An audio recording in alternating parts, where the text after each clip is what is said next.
Okay, we are live. What is up? Hey guys, this is the movie discussion pocket dimension where time does not exist and the only thing that matters is film. I am Cole, joined by Jay, and we're right Hello. back in our Tuesday slot. So it feels like it hasn't been that long because we last week we had to push it all the way to Friday, and it's been pretty rare, I think, if ever, where we've done a Friday episode and managed to jump right to Tuesday, but we managed to do it this time, so that's good. Better than leaving another big gap, which we are trying to avoid. So this is Dead Ringers from 1988. Um, so this will be, I think, the first time we've done a director three times because as last week we're returning to a director we'd done before when we did Ingmar Bergman for Persona, who of course we'd done before in the Masters of Film. We've also a couple of years ago, so it's been a while. We did a couple of Cronenberg ones, Videodrome and The Brood. So this will Hmm. be our third David Cronenberg film. And it's funny, so it's one that, we've talked about a lot, and almost all of his films we all thought were worth doing. It's been on the list. And I'm not even really sure what made me decide, yeah, we should do it now. But in like watching it again and reading stuff about it, it just occurs to me how much stuff, like how many parallels it has with a movie like Persona. It actually has quite a few similarities, which is be Hmm. interesting, and we'll get to that as we go. So anyway, usually when we start off an episode, it usually starts with me leading us in with some historical context or film background bullshit or something like that. But I'm not going to do that this time. I'm going to let Jay start us off wherever he wants, however he wants to start us off, whether it's, when you first watch the movie or Oh, whatever. I don't jeez. care. But you get the ball rolling and I'll jump in. Yeah, I mean, this is my favorite Cronenberg film, one of my Mhm. favorite films of all time, and '88 was a good year for film in general. But I didn't see this until well after that. It was probably mid 2000s when I saw this for the first time. Probably me too, I think. It's because it's one of the ones less talked about. I think I'd seen virtually all of his films besides this. At that point, but yeah, I don't know if I just blind bought it or what, but I wound up with the Criterion DVD. I was going to ask, yeah, if there was a Criterion. A lot of his movies have the Criterion treatment. This one does too. Okay. Yeah, it's pretty. It's like number 17 or something like that. So it's pretty one of the newer or one of the earlier ones, Mm. I guess. But yeah, I just fell in love with it. It's one of his like less body horror type films. So Yeah, I it's mean just that's probably one of the reasons, right? yeah. That it I mean, that it just the gets less recognition. yeah, exactly. And it was Canadian films. It was I think in 2015 it was seventh, and then in Yeah, 2000, right. So we talked about this before. So there is like an official top 10 list for best Canadian films of all time, and it's one of those things kind of like the Sight and Sound thing for mm-hmm, film in general. Whereas like every so many years they will update the list, and sometimes mm-hmm. things drop off and sometimes new things are added.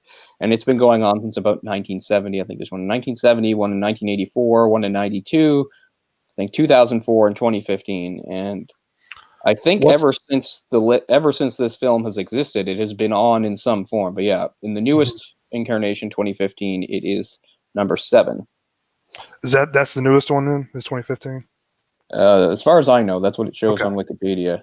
So what's the order for changing the? I mean, is there any sort of like reason that they decide now we're going to change the list? I don't know. I know that it's actually, as of 2015, they've changed how they do it now. It says something like the polling method was changed. Those who respond are divided to two groups: filmmakers and critics. So yeah, all I know is that it's voted by a certain percentage are filmmakers and a certain percentage are critics. But I don't actually know.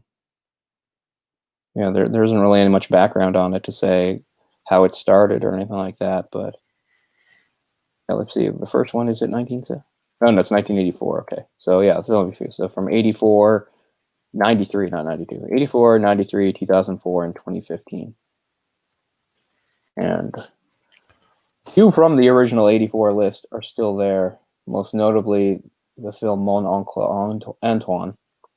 a film from 1971, and I think Going Down the Road from 1970 is also still on. Yeah, they're both still on the newest list.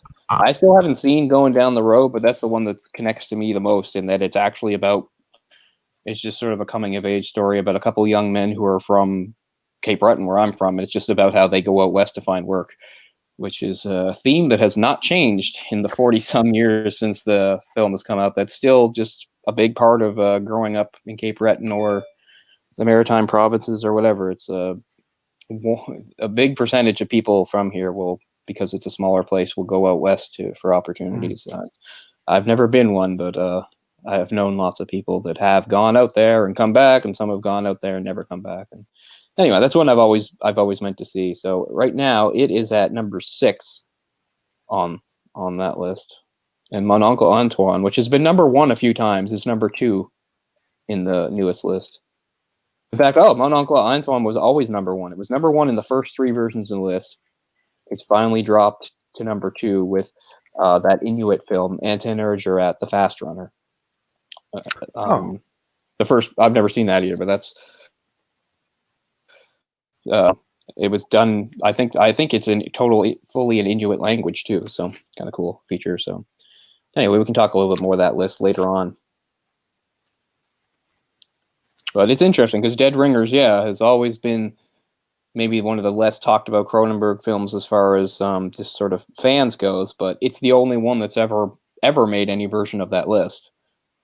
And you can somewhat sort of understand why, not because I think it's any better or anything like that, but when you look at the trajectory of his career and the way his films were going, and I know we talked about this before, we talked about how each sort of builds on the last in a way, and certain themes and certain elements are kind of carried over, especially a lot about something like, say, a male scientist having some sort of impact on the world, usually negative, and things like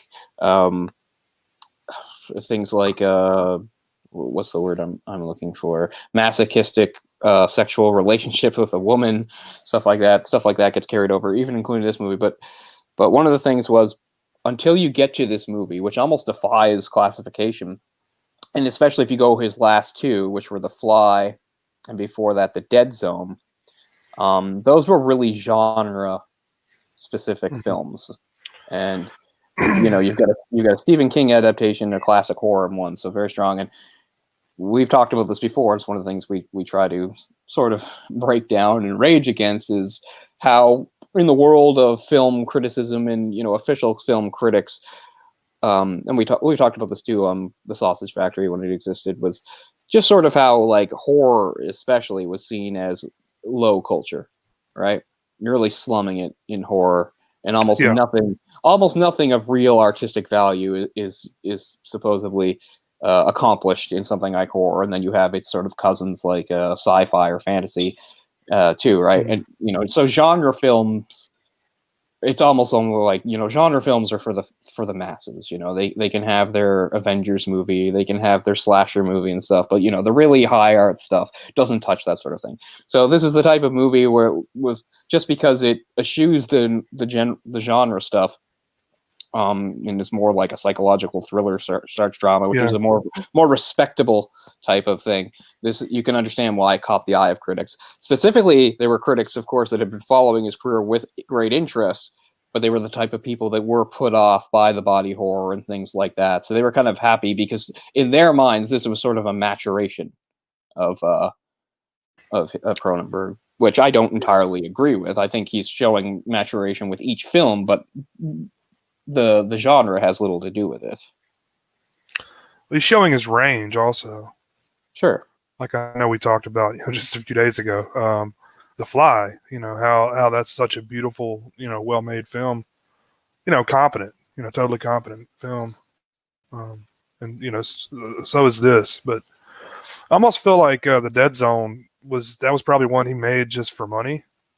I mean, I'm not 100% sure of that, but it's one that feels less like his personal stamp is on than some of his other films. Like, this film you could tell is a Cronenberg film, The Dead Zone.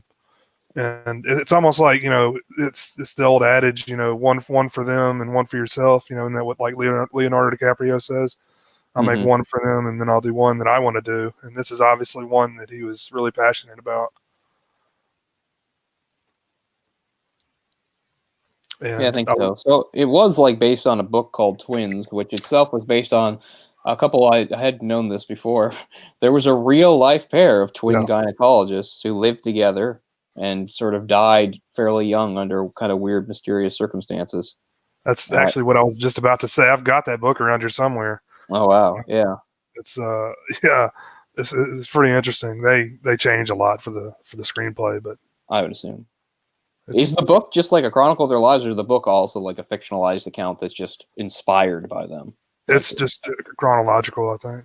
Okay, it really does talk about their actual lives. Okay, I wasn't sure.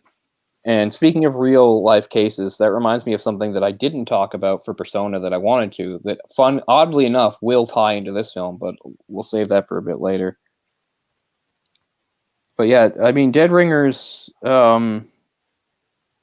It's funny because a lot of his horror characteristics are still basically carried in this film. The difference is, whereas in previous films it was sort of a visual thing, in this it's conceptual. So it's it's a little more subtle, but it's still kind of some of the same sort of stuff. But those supposed low culture genre conventions that like put off certain hoity-toity critics or whatever. Those elements are just sort of brought forward in a different way in this movie, but they still kind of boil down to the same things. You could really argue that Dead Ringers is every bit as tasteless and offensive as his previous films that various critics accuse them of being. It's just that now the qualities are less visual and more conceptual. So it's not like he's really abandoning his style or anything. He's just sort of adapting it to a different sort of subject. Well, he's doing more telling and less showing what he normally does, which works. I think it would kind of be out of place to just have crazy shit going on in this one all the time. But with the exception of it's one dream sequence that Beverly has, and then the tools when he's using the the instruments for Mutant Women. That's pretty much all the body horror that's in this one. Yeah, the tools themselves are just awesome. Like that's and the movie opens with right off the bat with that montage of the pictures done. What's funny is like some of them are real and some of them are mixed in with like instruments of torture, and it makes a good point that like there's a fine line between medical instruments and instruments of torture, and then of course stuff that was made up. Of course, it always when he goes to have like them specifically made by the metalworking artist, it reminds me of course of apart from the film Seven. So you might remember one of the things that happens in Seven is that the serial killer John Doe, of course this is all stuff that we don't see that gets just talked about later. Remember one of his crimes involves having like this crazy specially made like strap-on dildo thing, but with like a big sharp end to it, and he forces at gunpoint he goes into like one of those it's like an underground sex club, and he finds in one of the back rooms, and he finds and there's a man and woman, and he makes at gunpoint he makes the man put it on and have sex with the woman with it, which of course tore her apart. And remember they're interviewing the guy in the room, and he's all screwed up because of it, and he's like, he made me fuck her, like he had a gun in my mouth. Like remind me a bit of that, because that was again because when they're investigating it, they trace it back to the guy who made it for him. And he said, well, this guy came in and he had these designs and he wanted me to make it, so I made it. I didn't, I thought it was a piece of art. I didn't think he was going to use it for anything like that. And that's kind of what happens here, is that the guy says, oh, these are beautiful, and he's like, but what's weird is like he right away, Beverly is saying to him in his like crazy agitated state, he's saying it's not art. These are medical instruments that I really have to use. I need to use them. And the guy right away gets really wary because I'm sure there's all sorts of legal ramifications of just making yourself homemade medical instruments to be used, because I assume those sorts of things have to go through like a process of being approved and all that. And he's like, aren't there companies that would do this? And he's like, no, they wouldn't understand. But then the guy just says, I think we can work something out, because he just figures, well, here's a chance I can probably squeeze him for a lot of money, I assume is the thing. But yeah, he right away just tells him, he's like, it's not for art. He's like, I'm a serious doctor and I need these. But yeah, it reminds me of that Seven. later on, when he finds them at the art gallery, is that the same guy? Do you think that had him that made them for him?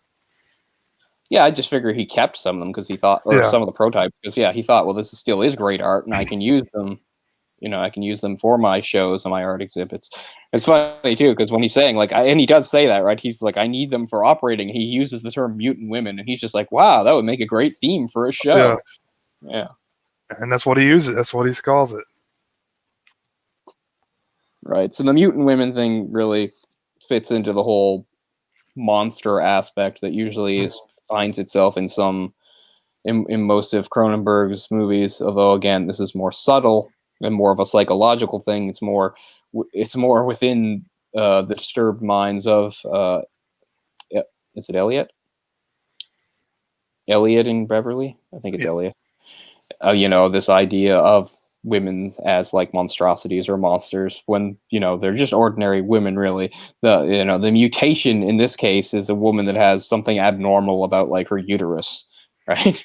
So it's not even something that's you can see or know about, but to him, and at first, he's happy about it. He says it's like it's a wonderfully rare thing, but then when he's in his his crazy psychosis, when he thinks like she's cheating on him, he starts screaming that like you're fucking a woman, she's a mutant. Turns on it very quickly. But he's really into it. So yeah, sorry, go ahead. She has 3 uteruses, is that right? Or 3 like 3 chambers. It's like there's 3 chambers in the uterus. And she's like, so I could have triplets. He's like, no, it doesn't work that way. In fact, you can't have any. You can't have any children. So right. So we're about 2 twin gynecologists who have a fairly successful practice in Toronto. Beverly's the kind of the introspective one. A lot of their techniques are based on his research, whereas Elliot's more the professional, kind of the face of things. Mm-hmm. And the whole movie's about their relationship and how it eventually sort of disintegrates because of an encounter with a woman that Beverly develops feelings for. But right at the very start, it shows them when they're like 12. And right off the bat, you get a feel for like what these guys are like and who they are, because they're already discussing what's going to be their part of their profession. They're talking about sex like kids do, but they're talking about not usually the way kids do. And he's saying like how aquatic creatures, sex is so different for like mammals and humans because they're in the water, and the whole thing is, you got females laying eggs, and then later the male comes along to fertilize the eggs. And he says this is all possible because it's underwater, because we're here. We don't have water, we have to have sex in a more direct way. Mm-hmm. So he's like, so if humans, you don't know which is which at this point. He's like, one of them says, so if humans lived underwater, they wouldn't have sex. He's like, well, it'd be a different sort of sex. You wouldn't have to touch or anything. He's like, I like that idea. So you right off get the bat. Okay. Yeah, they've already got sort of a weird, warped, different version of sex. And then what's funny is they do go proposition a girl right off to have sex with them, and they say in a bathtub, but it's for an experiment. Yeah. And she's weirded out by this. But it's funny too, because again, it's kind of a mixture of like the hormones, but you get the feeling that it has a lot more to do with their own scientific and intellectual curiosity. They're like, yeah, it's not really because they're horny or anything. It's like because no, it's a curiosity that they want to engage in like serious scientific research. But she gives them the response you probably expect, or she tells them to fuck off. And she says, you guys don't even know what fucking is. Something like that. And then we jump ahead to them at med school the first one was 54, now it's 67, so they're in their 20s. And they are showing their aptitude in the field. But one of the I don't know what it's called. I always forget, but their weird separator thing that they're working with. Their instructor says right off, it might be okay for working on, cadavers, but you can't use it on a normal person, or you can't use it on a live person. I can tell that much. But then it jumps ahead to them actually being applauded for inventing it. Right. They're saying this is the new standard going forward. So right off the bat, you get this idea that like at first they see the instructor as sort of narrow-minded. It's like, well, the comfort of the patient is not really important. It's about getting in there and getting the job done. And it fits that whole sort of mad scientist trope, which they really will wind up carrying pretty far once we get to the end of the movie.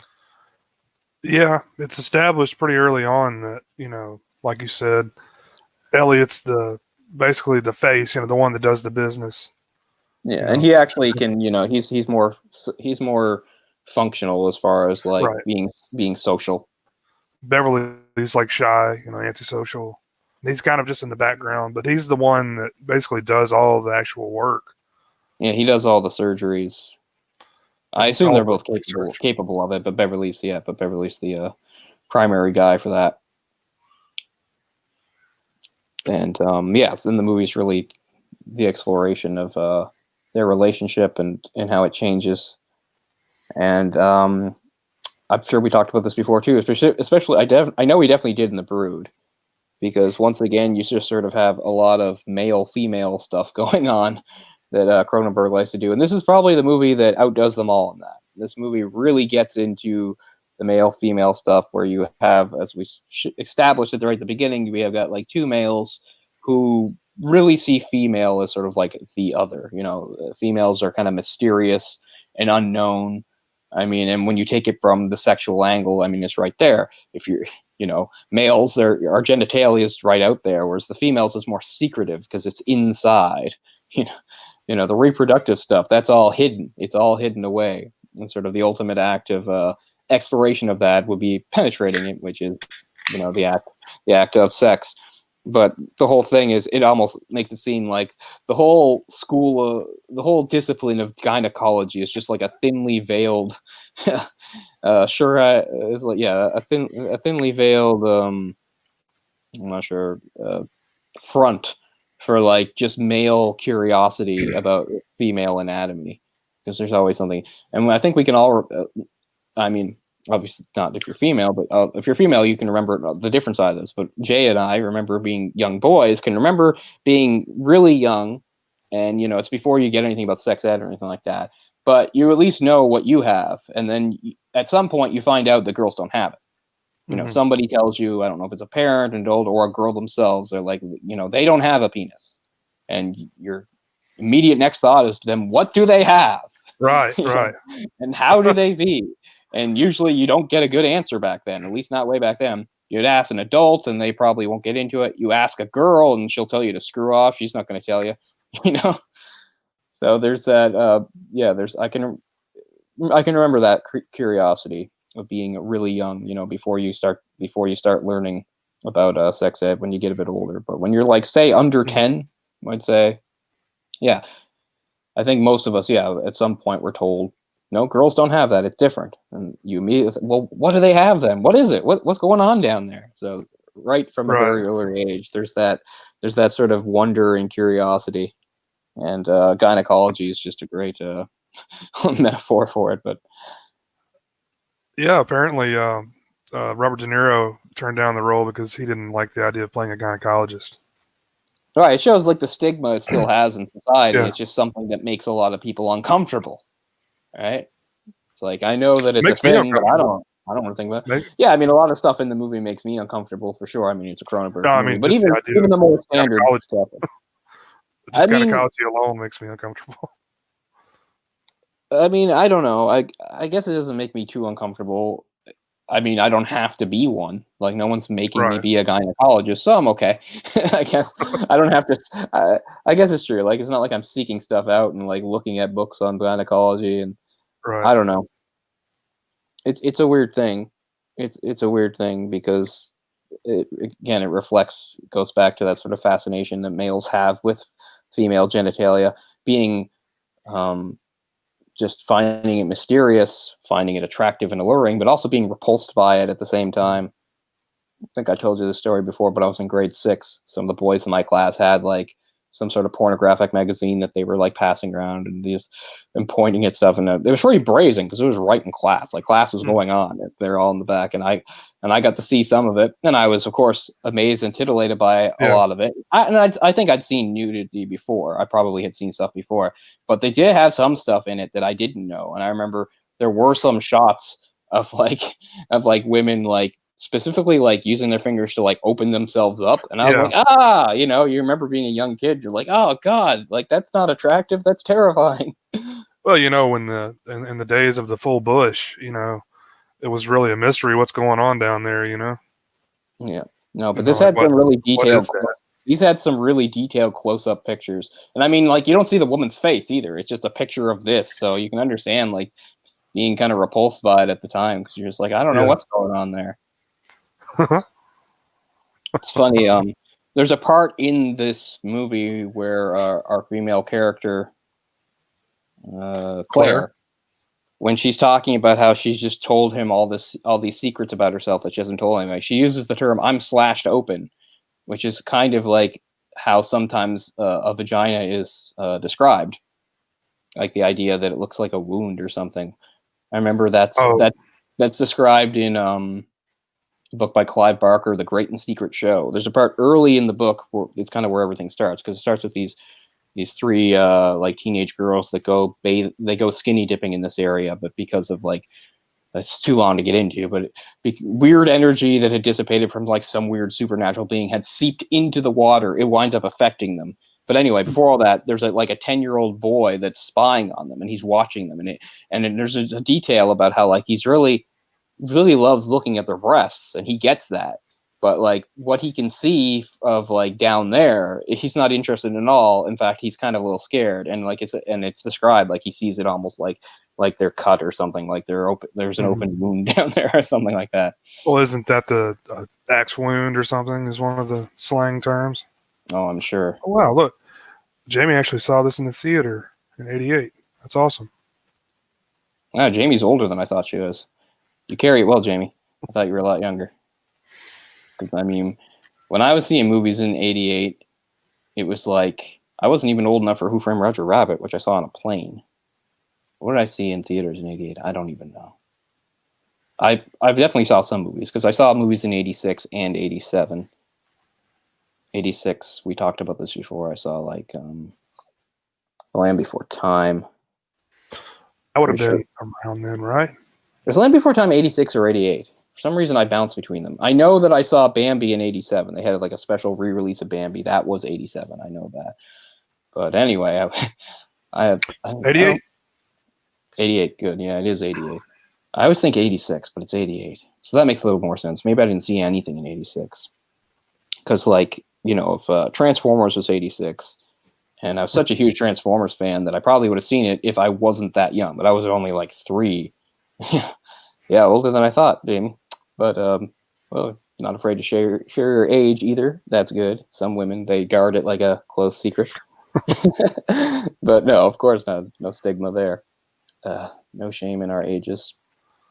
But yeah, so cool. What Cronenberg? Like by the time I saw Cronenberg movies in theaters, they weren't like his stuff anymore. Really, I mean, I kind of saw arguably his last one was the first one I saw in theater, but that was kind of a different thing because it was the first time I went to the Atlantic Film Festival. It was in 2002, and I saw Spider. So Oh yeah, I forgot about that. that's like his last sort of one that's like that. After that, the Cronenberg films I saw were, you know, the more the ones that were different from his style. They're still pretty good movies. Like I saw Eastern Promises. I believe that's him, right? Mm-hmm, yeah. I don't think I've seen any of his in the theater. I haven't seen one film of his in the theater. A History of Violence is 2005. I saw that in theater. So I did eventually see his movies in theater, but I missed, you know, all the sort of more classic ones. I would have been way too young for. You know, when stuff like, you know, even when something like Existence was coming out, that was just not on my radar. You know, I didn't know anything about Cronenberg or any of his stuff back then. That's a great one too. That's probably the most body horror of all his stuff. Yeah, I love it. you know, having watched just recently watched his son's new movie Possessor, it reminds me of, that's probably the one of his that reminds me the most of. I'm gonna watch that soon. I have to. Is Existence. I mean, it's still pretty darn different, but if I had to like pick one, I mean, it has all the hallmarks of his movies. I may just buy exactly like his movies. I'll probably just go ahead and buy that and not even rent it. I think I'd have a hard time thinking that you wouldn't like it. No, yeah. I think you'll like it. Like I mean, I like Antiviral. I know you were kind of mixed on it, but I liked it. I think Antiviral's okay, but I think this is way better. But I mean, it's just a really interesting idea, I think. I mean, it's, not the greatest film in the world or anything, but I like it. Yeah, like this is obviously a less original premise, but it's just done really well. Because we've seen a lot of movies like that have Avatar stuff, and at one point that seemed to be all the movies were. Like Avatar came out, there was a movie that like Bruce Willis was in called Surrogates. Yep. Which is around, and there was the movie Gamer also came out in 2009. Remember that, where like kids were playing, but you were literally controlling guys. Remember, it was Gerard Butler. I saw that. Yeah. I saw that in theater. Those all came out in like 2009. Those all came out like within a few months of each other, which was pretty funny. But this is different because it really is Possessor. Because the idea is like in this case, the people they're taking over, like it's completely involuntary. The people they take over, it's not part of them. They're not willing participants. They're just being used. But yeah, it's really cool. Sean Bean's in there, which I wasn't expecting.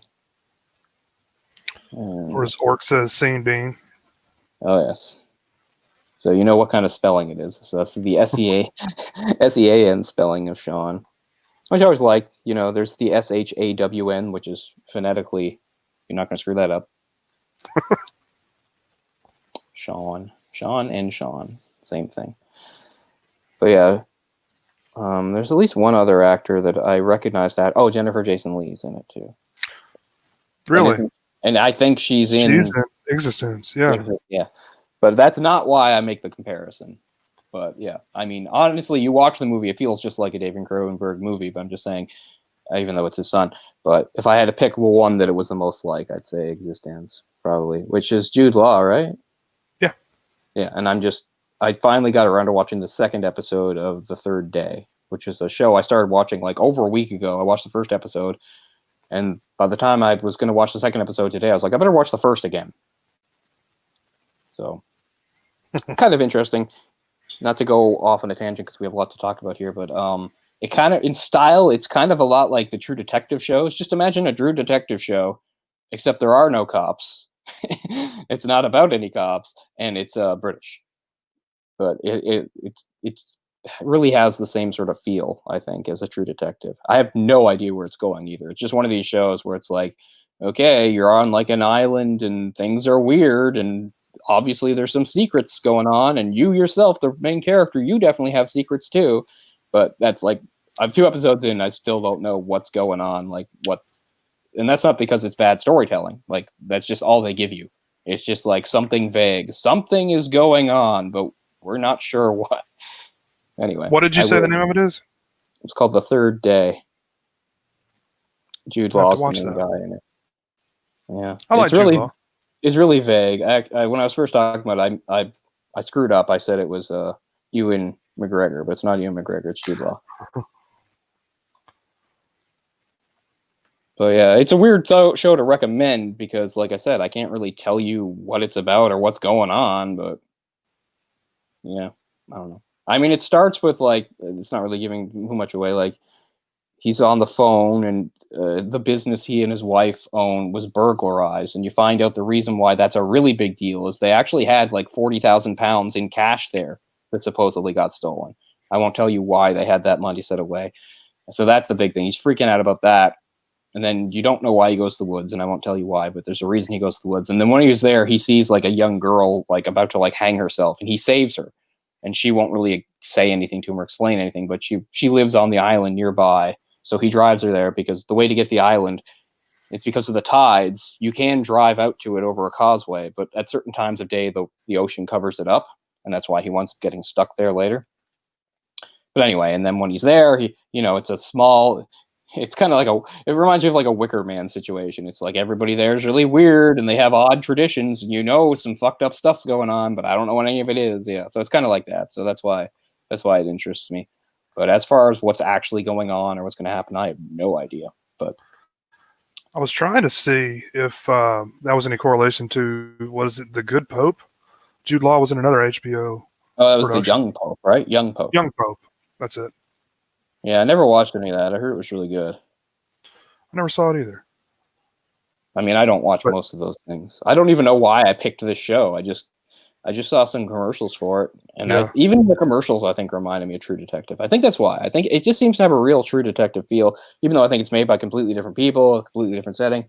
And I mean, True Detectives are very American, and this is obviously not. But I don't know. Visually, I don't know. In the tone, maybe reminds me a lot of the True Detectives. But anyway, I'll be right back back. to. Oh, okay. So I'll try to bring us back around to Dead Ringers. Yeah, so it's kind of unfortunate because like there's twins all over the world. They're a pretty normal thing. I've got not cousin, but my cousin's kids. He's got a couple twins, and there's nothing wrong with twins really. But it seems whenever like you see a movie that centers on twins, there's always something very wrong with them. There's something fucked up and weird about their relationship, and that's definitely what's going on here.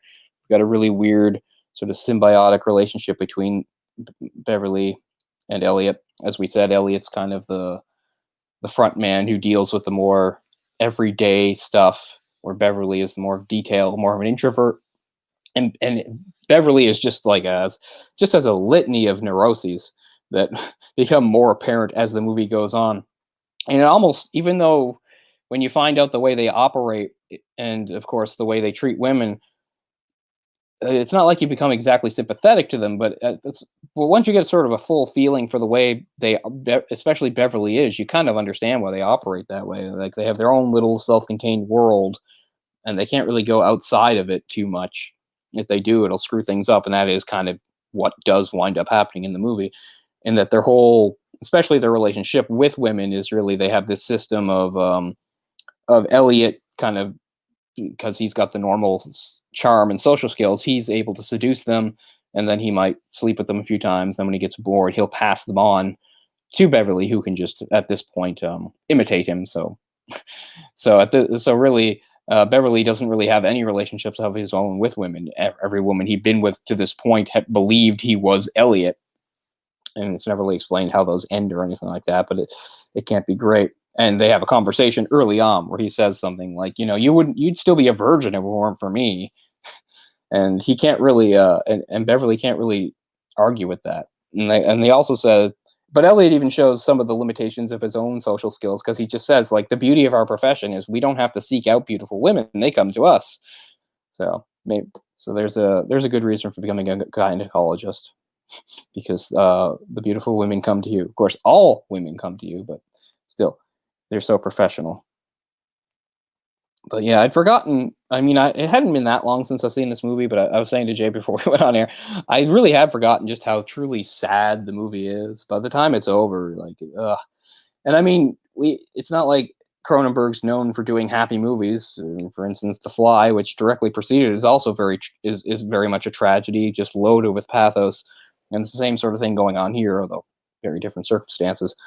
And of course, in the larger context, and it's something I often forget about, just because he's a fairly popular director, sometimes I'll even forget myself that Cronenberg, of course, is Canadian, and the big joke there is Canadian film, like its hallmark is like pretty much every significant Canadian film I can think of. I mean, there's a few exceptions, but really are known for being bleak, depressing affairs, if not just outright fucking heartbreaking. In fact, another of the greatest Canadian movies of all time from that top 10 list that we did was The Sweet Hereafter, which is really a very gut-wrenching sort of movie. As I said, it's about something that actually happened in the US, and the book written about it was written by an American author, but it took Canadians to adapt it to film, because that's our way, is to make sad, depressing affairs like that. Yeah, it starts off with a bunch of children dying. All right. But I was just saying, yeah, to lead into that, I was saying, like, I'd said to you, I'd sort of forgotten just how, like, sad and tragic Dead Ringers is. So the end is a real gut punch by the time it's over. And, the music is very light in this movie. You almost don't notice, the very unobtrusive, not used. But that ending theme when the credits play is very beautiful. It's great. Yeah. The opening credits has a really good theme as well. Maybe the same one, I'm not sure. Yeah, if it's not the same, it's similar. It's very, peaceful, calm sort of thing. And of course, that's the longtime musical collaborator, Howard Shore. Oh, it is? Okay. Right, because he'd done almost all the Cronenberg films.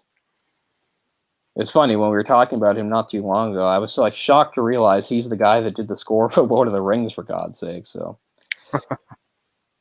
seems funny to think that he'd gone from doing sort of sparse, minimalistic Cronenberg-esque movies to big, sweeping epic like that. But it's just a really, really talented guy.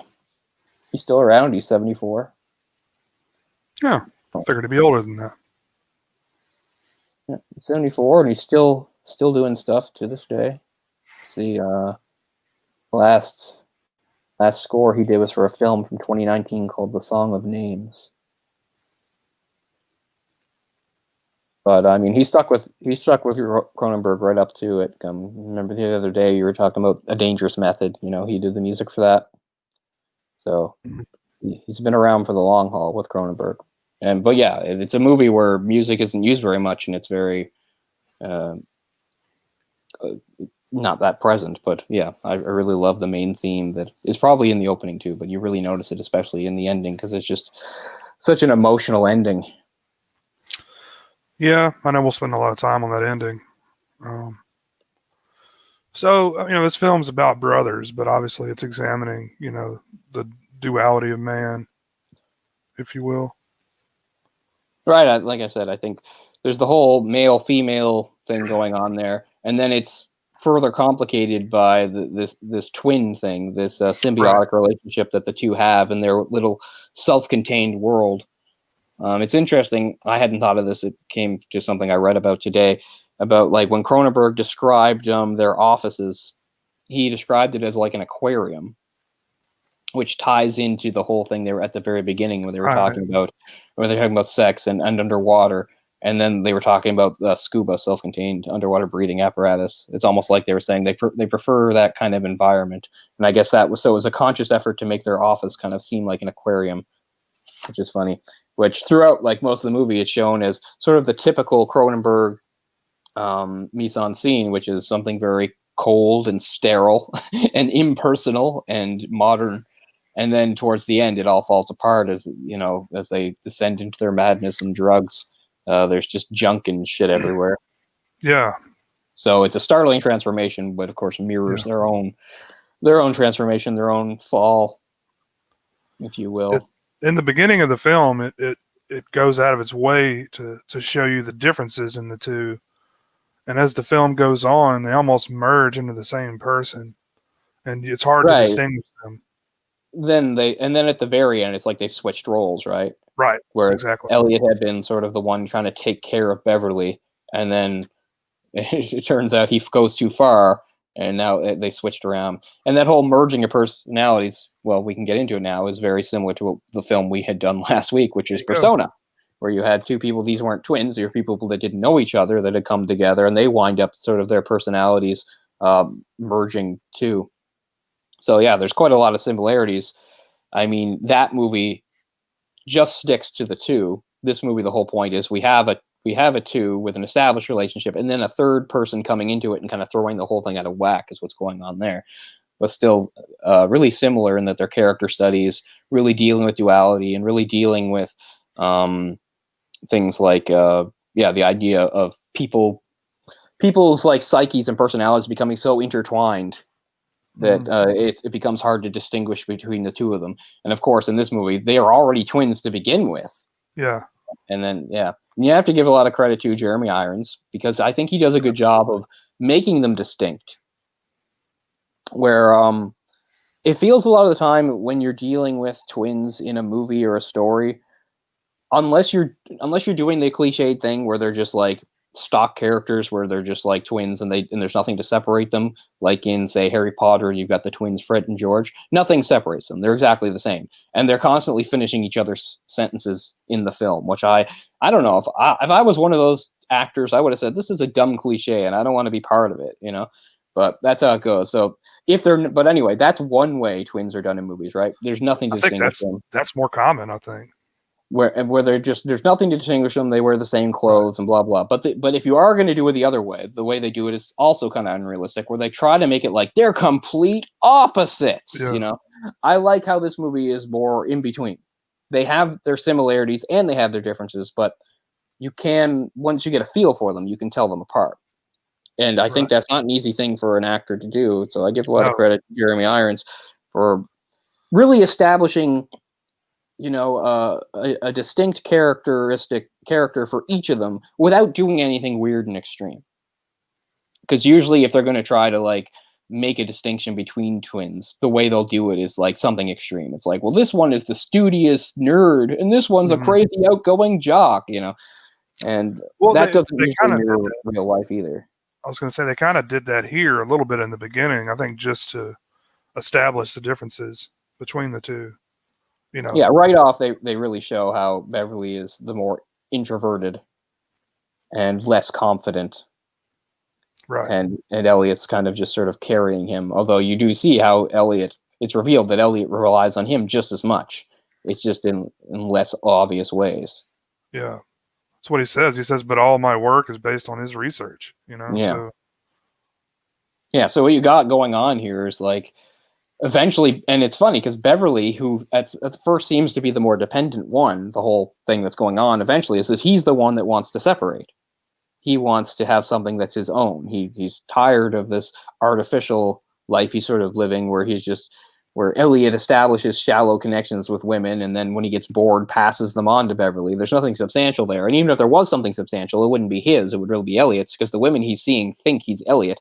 It's kind of surprising that they're able to carry the shtick on that for that long. I mean, in today's world, they'd be found out in 5 seconds. Women would know. They wouldn't, not too many women would keep falling for it. But even when the actress finds out when she has her, well, I mean, that proves that it does happen. I'm just saying, I think it's a little cliche when they put it in movies over and over again. But I mean, that is true. I don't know. I want to get out of this movie without saying anything negative about twins, but pop culture and stuff has really made it hard. Pop culture makes me want to think that twins are either annoying in that way or they're just really, really freaky and weird, like in this movie. And stuff like that. But anyway, now we can come back around to the thing that it's funny because it didn't have anything to do with this.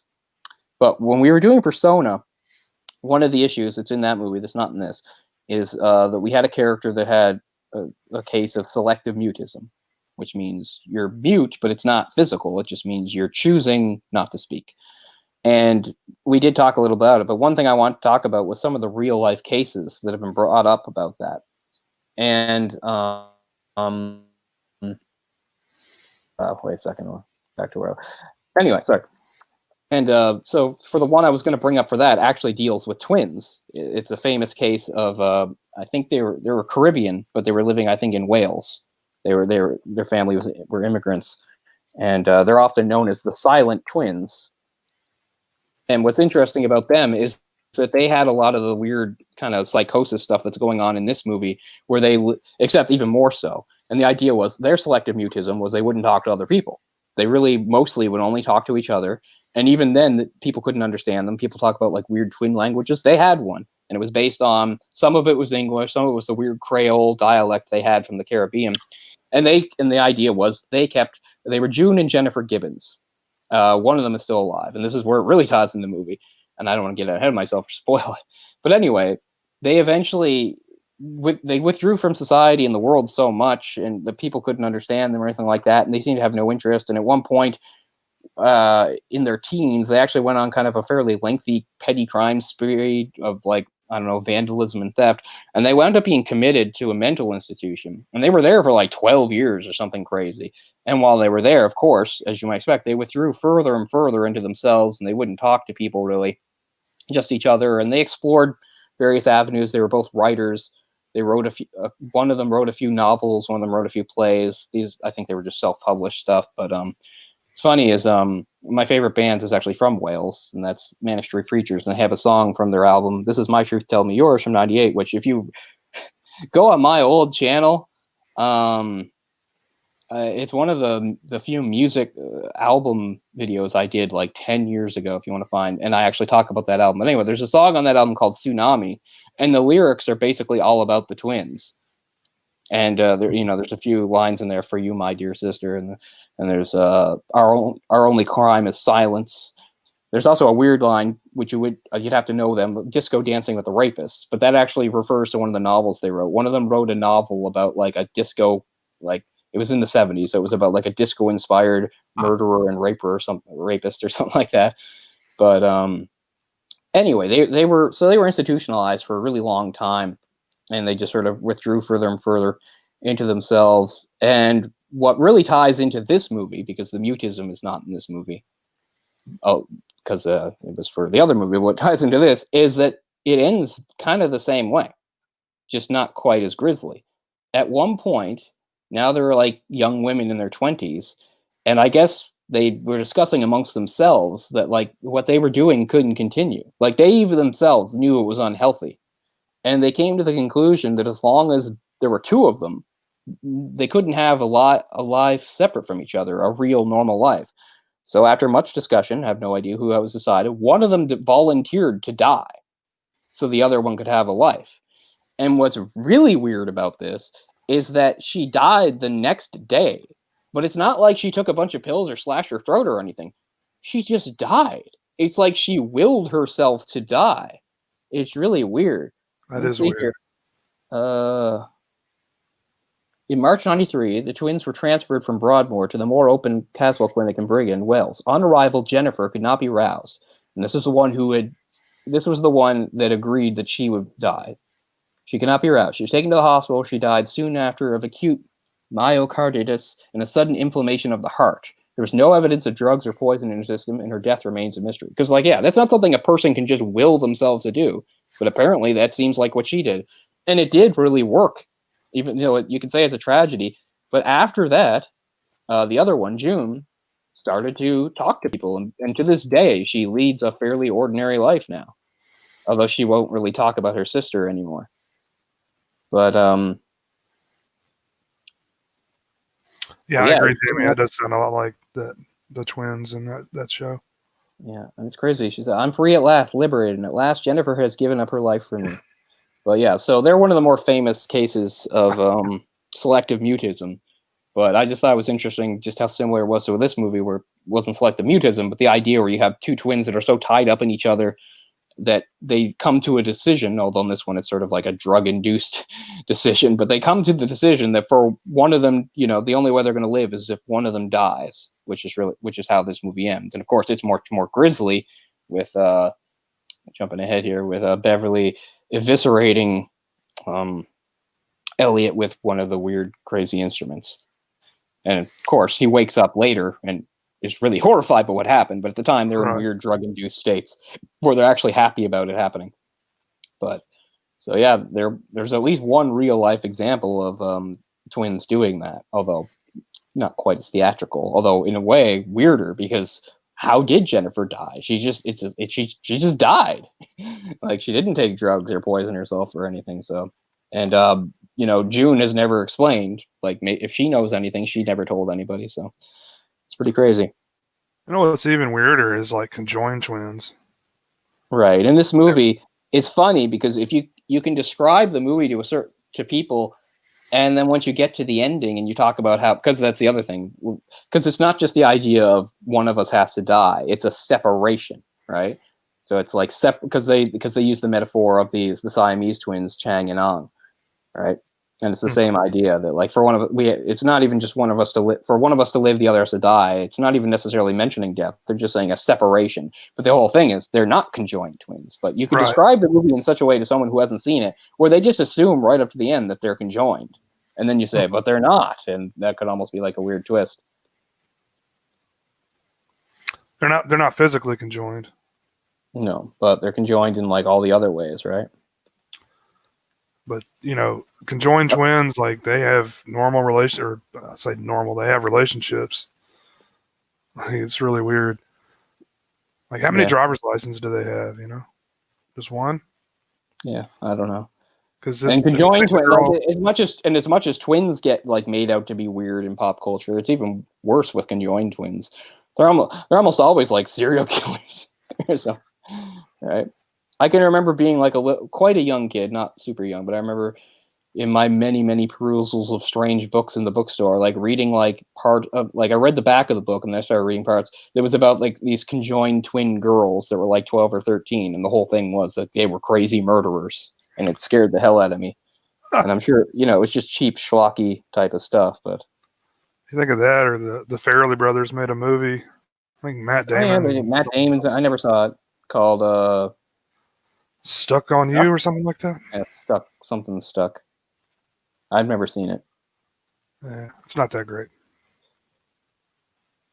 Yeah. But yeah, I just want have you seen it's a woman now, or women now, that it's like one body with two heads, I've heard of that. Yeah. and like one controls the left side, one controls the right side, and they're Actually, both married. I think that's what it was with the book I was reading. They might not have had two bodies because I remember there's a part in the back of the book that talks about how one has control of certain parts and one has control of the other. So they might have been that. It might have been more like a two heads, one body situation. Now I think about it. But they're both married to a different guy, and live That's some seemingly crazy normal lives. Well, as normal as they can make them, I guess. I mean, I'm not going to be a jerk here, but they're not that normal, right? That Like if they just make them, seems they do their best. I mean, I get it. You do your best. so. Is that a foursome? No, we're not getting back to this. So you want to know us about foursomes and stuff? Watch Persona, of course. We really break it down. We really talk about porn in that one. But I had a this is we're jumping around now. I realize, but when I was talking before about like I'd forgotten just like how tragic and sad the movie is and stuff. I found a quote here by Cronenberg about that, which is interesting. I've had a response to the movie that I've never gotten from any of the other films. I went to one of the first public screenings in Toronto, and one guy, a doctor, said, "Can you tell me why I feel so fucking sad having seen this film?" I said, "It's a sad movie." Then I heard from someone else that a friend of his saw it and cried for 3 hours afterwards. So I thought, that's what it is. That's what I wanted to get at. I can't articulate it. It's not really connected with gynecology or twinness. It has to do with that element of being human. It has to do with this ineffable sadness that is an element of being human. So, yeah. So, right off the bat, people were like, this is really sad. Yeah, it's. I mean, I think that's one of the reasons why I like it so much too. I mean, the whole time you're watching it, if it's the first time you're watching it, it's going somewhere. This is all building to something, and it's probably not going to be pleasant. But it's still kind of a little surprising in that it's, especially with somebody like Cronenberg, where you think maybe he's going to go for more, like, it's definitely shocking, but it's less about being shocking and more about, really getting a genuine emotional reaction, I think. There's one thing to shock with body horror and acts of violence in movies. And sure, he does that. But at the same time, this movie, while doing something like that, of course, you have the scene of him disemboweling his brother, while his brother seems to be very content to let this happen. And everything that precedes it is also so sad. Oh my God, their conversation. They're like some of the best acting you'll see of one actor with himself, I guess. Like their conversation, they're talking about what's going on, and he's like, at one point, some of it's actually funny. It's tragically funny. He's just like, "How about some cake?" He's like, "I could go for that," and he just grabs some cake in handfuls, and he's like, "With orange pop." He's like, "Of course." They're guzzling orange pop, and when the sad part comes, he's like, "Want some ice cream?" He's like, "There is no ice cream. Mummy forgot to get it." Oh my God. Yeah, when you know what's coming, it makes it that much sadder. And then I can't remember what the line before it exactly is, but Beverly says something to Elliot, and Elliot says something like, "Of course, baby brother." For the first time, you get the idea, oh, Elliot is the older one, which makes sense. That is their dynamic, and goes back to that whole thing of him being like protective and taking care of his younger sibling, which he's always done throughout his life. Okay, here we go. So on Monday, so they are discussing at this point, Beverly had gotten so bad, had fallen into such a stupor and all the psychosis and the stuff he'd done. Oh, right. Yeah, I've got a few nice ones. This is the one that's always on the show, though. I've got a Nightmare Before Christmas one in the other room and a Jurassic Park one, too. That's cool. I was going to get more. I think you've seen me wear the shirt before, my Freak Lunchbox shirt. So there's this candy store in Halifax called Freak Lunchbox, and it's all full of candy and hipster shit. Like you can get I remember years you get like a Jesus action figure or a Freud action figure, all that crazy, full of stuff like that. But they also always sold really cool lunchboxes, and Alice is from there, but the other ones aren't. They're actually cheaper and they're expensive too. They're like $35, $40. But the other ones I got at department stores. Actually, I actually got the I remember for Christmas one in the Sears bargain basement back when Sears was still a thing. I'm not sure where Jurassic Park is from, but I got a good deal on it. But yeah, I always meant to get more, but it's one of those things that sort of fell off for me. Yeah. It's a nice one though. It's there with it's the Jawa, yeah, and that's a Jawa. I don't know if the Jawa is from McDonald's or Burger King, and those are bubbles. If you squeeze him, his eyes light up. Anyway, I found we're towards the end again. I'm talking about the same scene. I found the dialogue for it, which is great. So at this point, yeah. So Elliot's big solution to help Beverly get out of his drug addiction is to like sync up with him. So it's like, to help him, I have to be on drugs too, which is again their weird twin logic. So at this point, they're both kind of messed up on it. Beverly says, "So on Monday we kick, right? We agreed. We have to start to pull things back together then." Elliot, "Oh yes, on Monday we definitely kick." Beverly, "How about some cake?" Elliot, flashing a truly sickly smile, "I could go for that." Beverly goes over to the bookcase. There's a burnt down candle and the remains of an ice cake on top of the books. He picks up the cake with his bare hands, breaks it into 2 large pieces, and gives one to Elliot. Elliot, with childish enthusiasm. "And some orange pop." Beverly goes in search of it. "Some ice cream." Beverly, "We haven't got any ice cream." Ellie, "Mummy forgot to buy it." Elliot, very quickly upset, in tears. "I want some ice cream." Beverly hands him some orange pop. "Happy birthday, Ellie." Elliot, "It's not our birthday, Bev." Beverly, with a weak but seraphic and loving smile. "Yes, it is." Elliot, taking a swig of pop and with flecks of icing on his lips tenderly. "Happy birthday, baby brother." Like, it's funny, but it's also just so sad. Mm-hmm. And you know it's all going to get worse from there, and of course it does. I love that whole sequence too when he's talking about we're going to kick on Monday, because it's one after another. They're dressed exactly the same. They have like a blazer on or like a sport coat and boxer shorts, and that's it. And they're both going to shoot up, and it's just really well done. The twin thing is really done well. The one person on screen twice. It's pretty seamless. Considering this is '88, I think they used some sort of new technology. Yeah, it looks really good. Yeah, computer. I mean, there's some deliberate shots where like the back of somebody's head is shown while the others were. Yeah, I mean, you know that. Yeah, that's classic stuff there. But I don't have any problem with that. Like, have you ever seen the film Multiplicity with Michael? Long time ago. Yeah, I saw it like back in the '90s. That is where he clones himself, and there's like 4 or 5 of them at the end of it. But anyway, it's that film is really sloppy in that it pans. You can see it constantly panning across. I never noticed it until someone pointed it out to me. But yeah, it's much better done, in this film than was many years before. Mm-hmm. I think that's like '96. I did see it way back in the day. I don't really remember. I think if you see the poster, it seems to suggest there's like a bunch of them, like way more than 4 or 5. But anyway, that's how posters often exaggerate. So let's talk about Claire. It's our femaleness. So we've got a fairly well-known actress. Ooh, another actress coming in. Look, it's another actress fucking things up. So it's another sort of parallel with Persona, although it's less talked about here. Like at one point where Bev's talking about how he has like real feelings for her, and he's just like, it's all an act with her, because she's an actress. That's what she does, type thing. It seems to suggest that like people in general really have a lot of weird pent up resentment for actors. It's like they're phonies. I don't know, but Claire, they're fake for a living.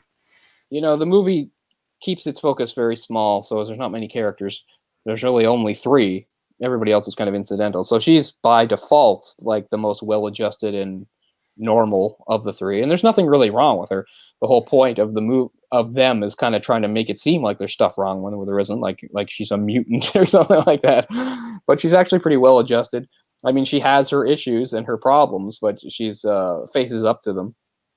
And the whole thing is we're talking about how they run this clinic, and a lot of the women they see, the reason they're specialists, so they deal with women that have like defects and problems, and a lot of them are women that can't give birth, and sometimes they have treatment that can help them give birth, and sometimes they're beyond treatment. So it starts with like treating Claire and her weird three silo uterus, or whatever you want to call it, and her finding out that no, she can't have children. This really upsets her, and relates again back to Persona, although it's not as prevalent as in Persona, but we do get the we once again get the idea that society sort of views a woman as unfulfilled if she isn't able to have children, Mm-hmm.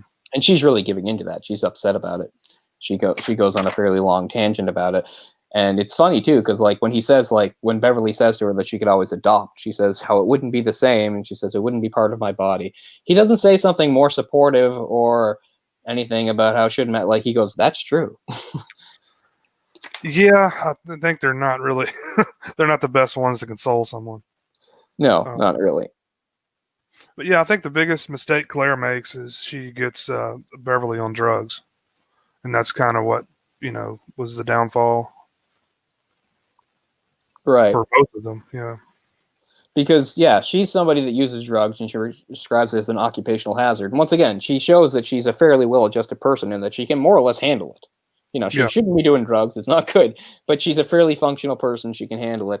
Bev, on the other hand, as we said, is just a bundle of neurosis and issues. So once you're throwing drugs into the mix, and then of course her leaving, and then on top of that, her leaving and him making the ridiculous assumption that she's having an affair just because a man picked up the phone when he called her, because again, all those neurosis bubbling to the surface, then that makes the drugs much worse because now he's starting to really depend on them. It's just, he doesn't have any sort of coping mechanisms.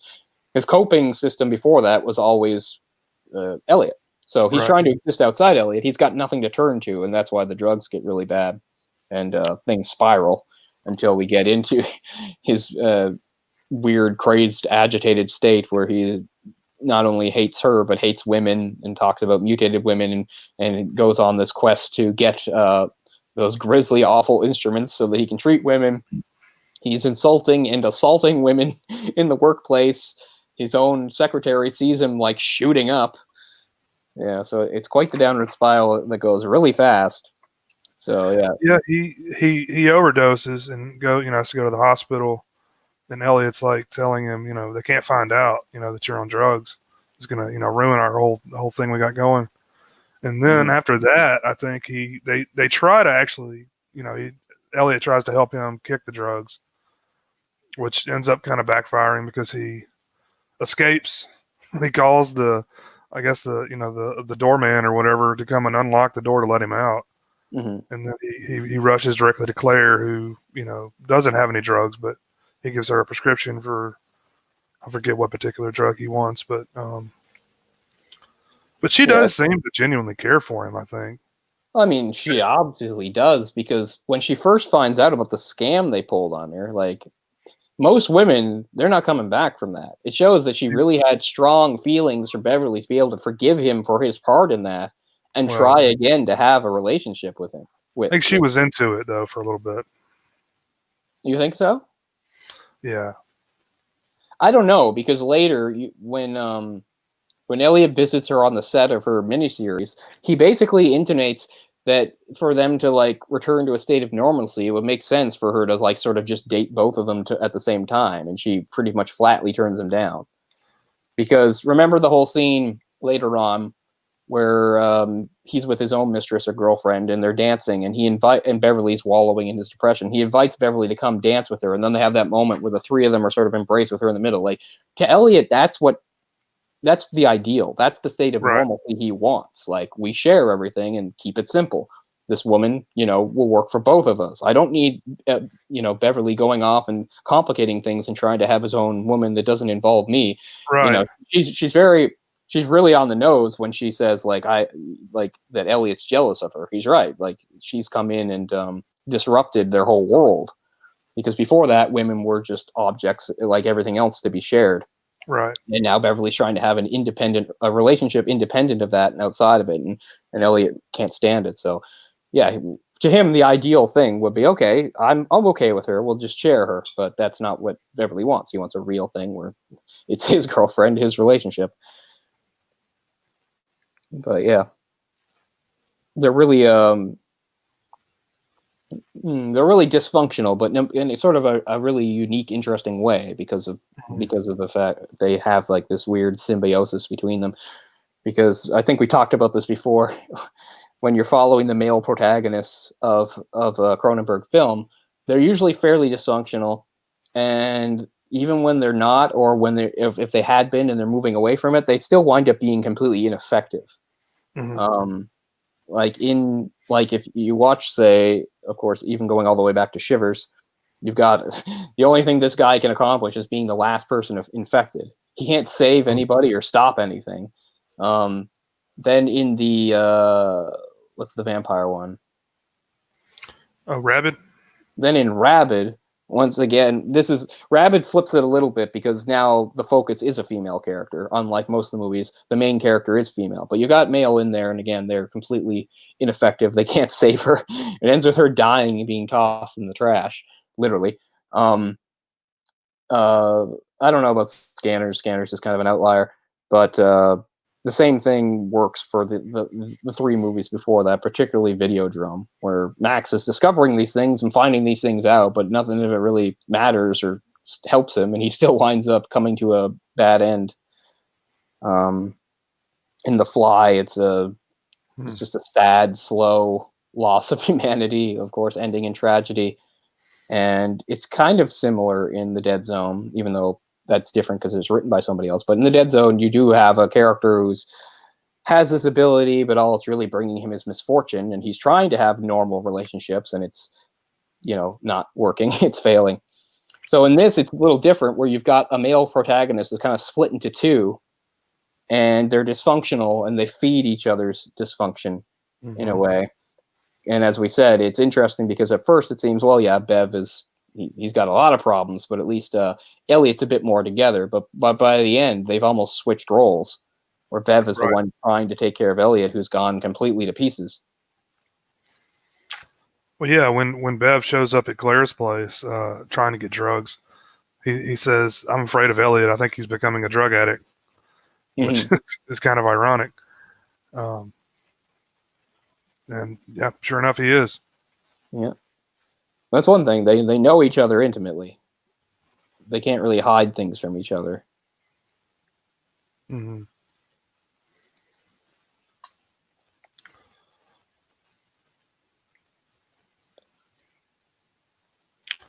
And the red scrubs, or OR scrubs, whatever. Right. Those are really, really unique, really iconic look of the film. With the instruments is really what I remember about this movie the most. Right. So the red stuff, I think.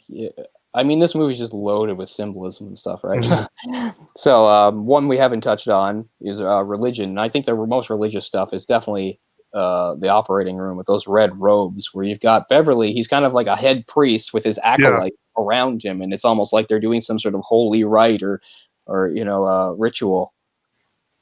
So yeah, it gets very, he has a hood on, doesn't he? Yeah, pretty much. You'd see stuff kind of similar to this in well, they eventually made a show of it. Although I think hold on, I got it. Oh, Margaret Atwood. The Handmaid's Tale. Yeah, that's what I was trying to. And The Handmaid's Tale is different. It's not in that they wear like weird robes and stuff too, but that's for like the act of impregnation, I guess. Or in this, it's usually something that's supposed to like help that be able to happen. Because it's operating on like a woman that can't get pregnant. So it's interesting, the religious symbolism that ties into like both those things. They both come into the idea of birth. And of course, the other thing that's in the montage of the movie's opening credits, besides all those instruments, are there shots of women with twins in the womb. Mm. And the movie basically is bookended by that, of them almost trying some sort of weird, twisted way to like return to the womb in a way.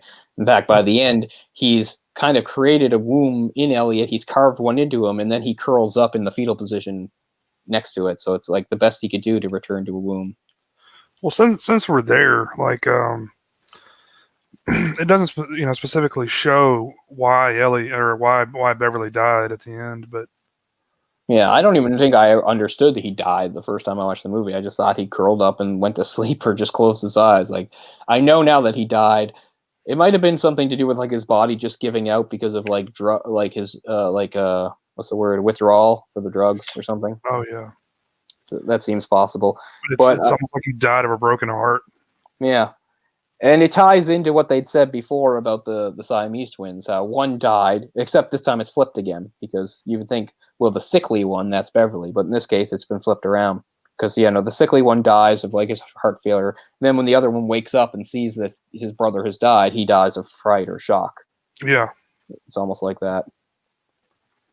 Plus, the mystery almost ties into the twins I was talking about. Like, why did that other twin die? They decided she was going to die, and then she just died. And we have, to this day, people don't know how it happened. And that's a real life, so. Okay, you die. Yeah.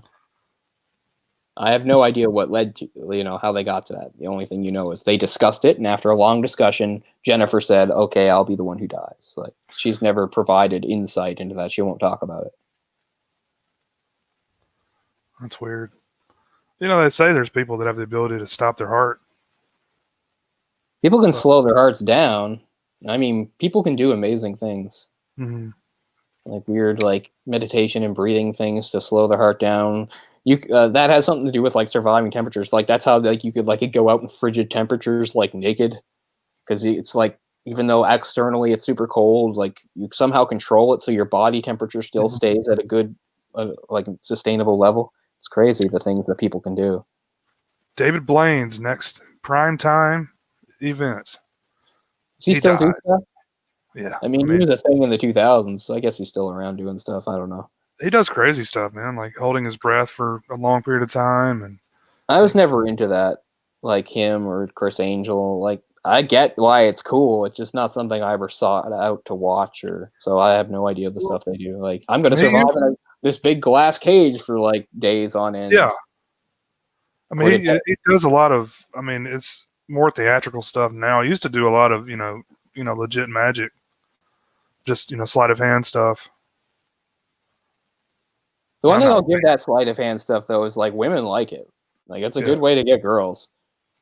Like, women seem to always be really, like, you're really impressed by it when you see, like, street magicians and stuff. I'm like, I don't know, if you're a street magician, how well is your life really going? But I don't know. I'm not one who should talk. I'm just like, is that still a thing, street magicians? It was as recently as like when Chris Angel would do it. Like, he had his big stuff, but his smaller stuff was just street magician stuff, just going out and doing something on the street or whatever. If it's one thing COVID really killed is street magicians. Oh, and the poor buskers. I'm so sad that the buskers didn't come this summer like they come every summer to our boardwalk to yell out in a bullhorn and lecture us to why like watching even a second of their stuff without throwing a 10 or a 5 in is the same thing as stealing. I mean, I get it, but it's it's not fun listening to it, right? Sure. I don't know how much you've been around, but that's what it is. Like the buskers come here every year, so I'm used to them, and that's always a big part of the rack. Just trying to tell people, like, you have to pay us, and if you think like $1 or $2 is good, it's not. I get why it just, it just doesn't come across very well. Throw us a 5 or a 10. Yeah. But yeah, if you stop and watch for even a few seconds and you don't, throw money in at the end, you're a dirty thief. So I never really watched stuff because I didn't have money to spend on stuff like that. Right. So I would just keep walking. I would sideways glance because sure, he's juggling torches. I'm going to take a glance here. I'm like, but I keep walking. I never stop because I'm not going to have them guilt me into giving them money that I can't afford to throw away. But anyway, no buskers this year. And you know what? I didn't miss them. But I don't know.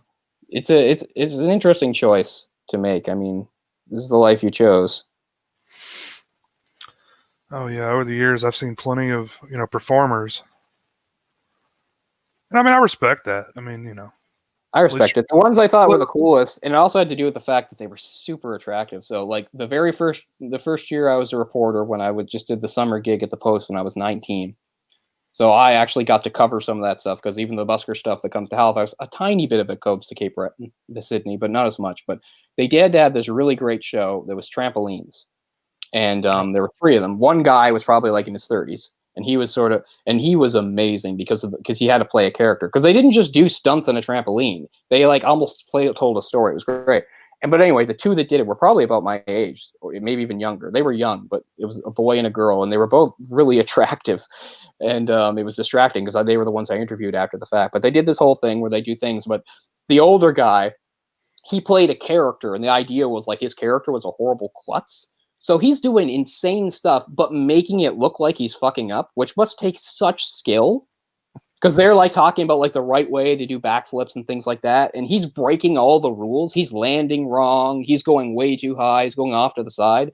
But it's all his skill because he's just playing a klutzy character. Like, he was incredible. I didn't talk to him though. I don't know what he was doing, but I talked to the two of them, and I was super jealous because they were both super attractive and they were athletic and they were, they had this great charisma and they had this great talent and they were living these interesting lives.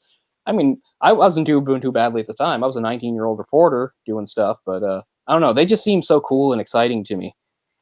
I don't know where they are, what they do now. I mean, they wouldn't be that old. They could still conceivably be doing it. They'd only probably be in their 30s. That's interesting. And I haven't thought about them in a long time. Oh, man, yeah. But street not musicians, although they exist too. Street magicians. I don't have any firsthand experience with street magicians. I think I told you this story too, because you've heard all my stories. But the second time my family went to Florida, which was in the spring of '89, I don't know if it was at our hotel or what, but one night we went.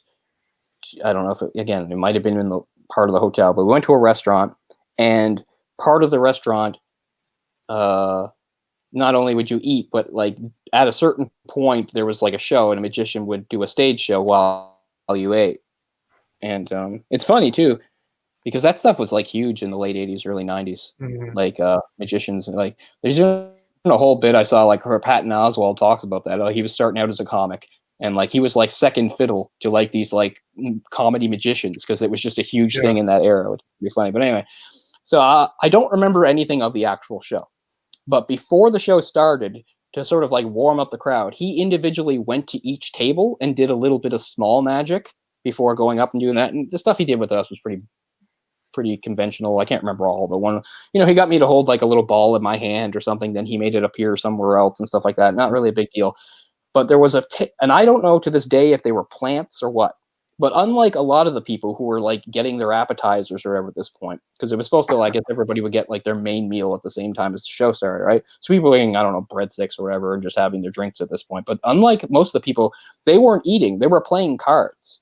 There was like 4 people playing cards, and they were close to our table. They might have done like one other table after them before he came over to us, so they were fairly close. And I couldn't see what he was doing for most of it. But the way he ended it was, he put all their cards. They had like 3 or 4 decks, and he like put them all down. And then he had an actual wand that he waved, and the cards all flew up to the ceiling and stuck to the ceiling. And like my mind was blown. And like I have no idea what he did for the show, but they stayed up the whole time. And to this day, I don't know how it happened, but it's still the most impressive magic I ever saw in person. Like they were probably plants. They probably weren't just ordinary people playing cards. But I don't know. He made the cards fly up to the ceiling and stick. I know I was very young, and it was a very long time ago, but I know that happened. My parents confirm it. My mother said that's what happened. Yeah. That's crazy, man. Some of those people do some really, really cool stuff. Yeah. I mean, this wasn't some like big production. It's not like we were at like some really big fancy place. This was probably just sort of a middling magician. He wasn't a name or anything that people were going to know, but at least he did one cool thing. Maybe the show was good. I don't remember.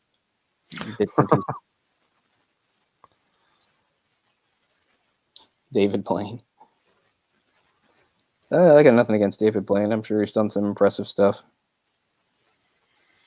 Oh man, I saw a video the other day where he literally caught a bullet with his teeth. Fired from a gun? He fired it, yeah.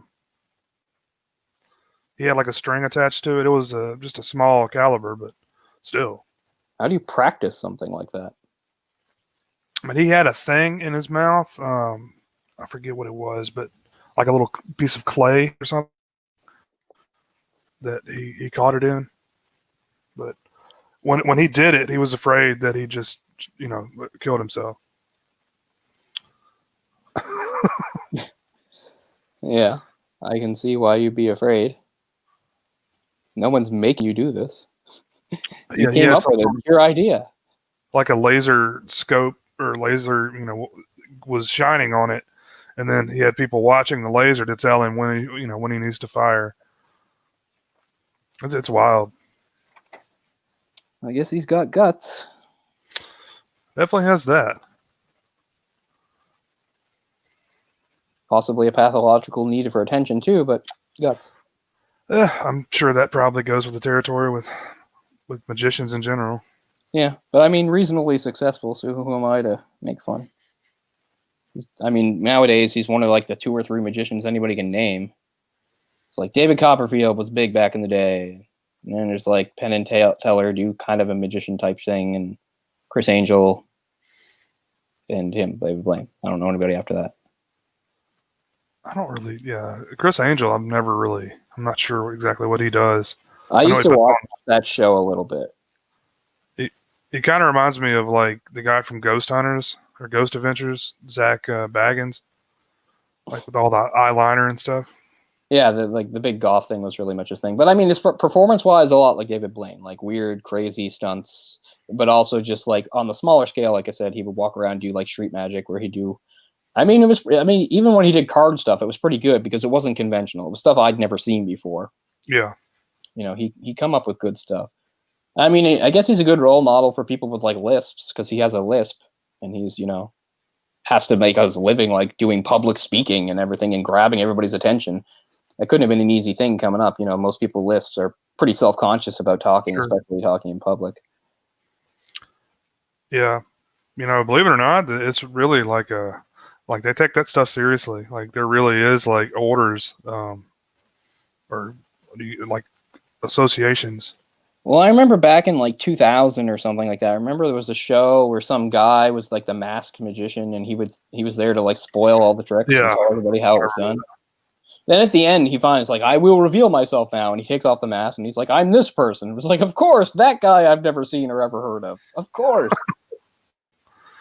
But I mean, that did piss off a lot of magicians. They were really mad about him revealing secrets. Yeah, I remember that too. Did you see the Steve Carell movie about being a magician? I think so. Don't remember what it's called. Not Dinner Mucks. That wasn't that one, was it? Sorry, I missed what you said. It cut out a bit for me. Dinner for Schmucks? No, that's a different one. On this one, he's like a magician that was really good, and he had a partner, but then the whole thing blows up. And anyway, Jim Carrey's in it as like a guy that's like Chris Angel, but like I haven't seen that one. It's not good. I can't recommend it. But yeah, there's a whole thing where like the whole thing is like Jim Carrey is like the new big thing, and it's basically a Chris Angel thing. He does like crazy extreme stuff that like freaks everybody out and everything like that. And Steve Carell's like, no, that's not real cool magic. And I don't know. It's pretty dumb because at the end he does like a weird disappearing audience trick, which really just involves like drugging the audience and moving them, which you could never do in real life. Yeah, Steve Carell's movie career has really been, ebbing and flowing. Was he in The Big Short? Yep. I've never saw that, and I have no desire to ever see that, but I hear it's a pretty good movie. I liked The Big Short, and I liked the one about the wrestlers. Foxcatcher. Yeah. Yeah, it's okay. That guy in Foxcatcher, like the real guy, he was, man. He hated the movie. He was really mad. Oh, not the... I'm talking about the guy that killed his brother. I meant the guy that hated it. It was the guy that played that Channing Tatum, brother, the wrestler. Yeah, the wrestler hated the movie. But he would wrestle with these guys, and he called it the Foxcatcher 5, where he would grab their dick and balls as a move, like as a wrestling move. And that's obviously not a legal move, but it's one he pulled all the time. To the point where the movie really seemed to intonate that he was probably gay, or kind of a closeted, gay guy denying his sexuality. It's possible because he came from like a weird, crazy conservative family. One of the makeup companies, wasn't it? I don't know, but they were like one of the richest families in the United States, and it was crazy because because you think of it more as an old timey thing, but like they were just ridiculously snobby, and one of the things that bothered them, like They even show it, I think, in the movie. There's a part where it's like it's his aunt or something, and she's like, wrestling is a low sport. It is beneath. Like, they really hated that he associated their family name with wrestling because they just thought it was crass and terrible. Like, he should have been like doing like, I don't know, polo or something. DuPont. It was the DuPont Air. That's who that was. Yeah. I don't know what that is. Is that? It's like Teflon. And like what a boring thing to make you like one of the richest people in the world. Well, you'd be surprised, like like insulation for houses, and I mean, like, I get it. People need that shit. I can understand if you have it. Like, it's like a patent thing. You just license your patents out to everybody, and it's just gold. Yeah. Oh, it's lucrative. I'm just saying it's dull. Sure. Who cares? You got money. What's the stuff that's on a pan to keep it from sticking? Anyway, yeah. That too. The DuPont. Yeah, money. But anyway, yeah, Steve Carell's pretty good in that. I mean, it's a different sort of, it's a dramatic performance. I like him fine, but yeah, it's going to bother me that I can't think of the magician. All I can think of is the Now You See Me movies, which are the only other prominent magician type movies. The first one's good, and the second one just ruins the first. Like first one's pretty good. The second one then just ruins the first one because they keep adding stuff to the story. Sucked. I actually like your doppelganger Jesse Eisenberg in that one. Yeah, but it had Ilsa Filsher in the first one, but she didn't come back for the second one. Probably a good choice. She was so pretty back in the day. I'm sure, not like she's terrible now. I'm just saying, I don't know what she looks like now. But she was, man, like in so pretty in the 2000s. Hot Rod. She's in Hot Rod. Yeah, I like Hot Rod a lot. I do too. I think it's underrated. Yeah, it is. It's really stupid, but it's supposed to be. It's really stupid, but yeah, I like it. But So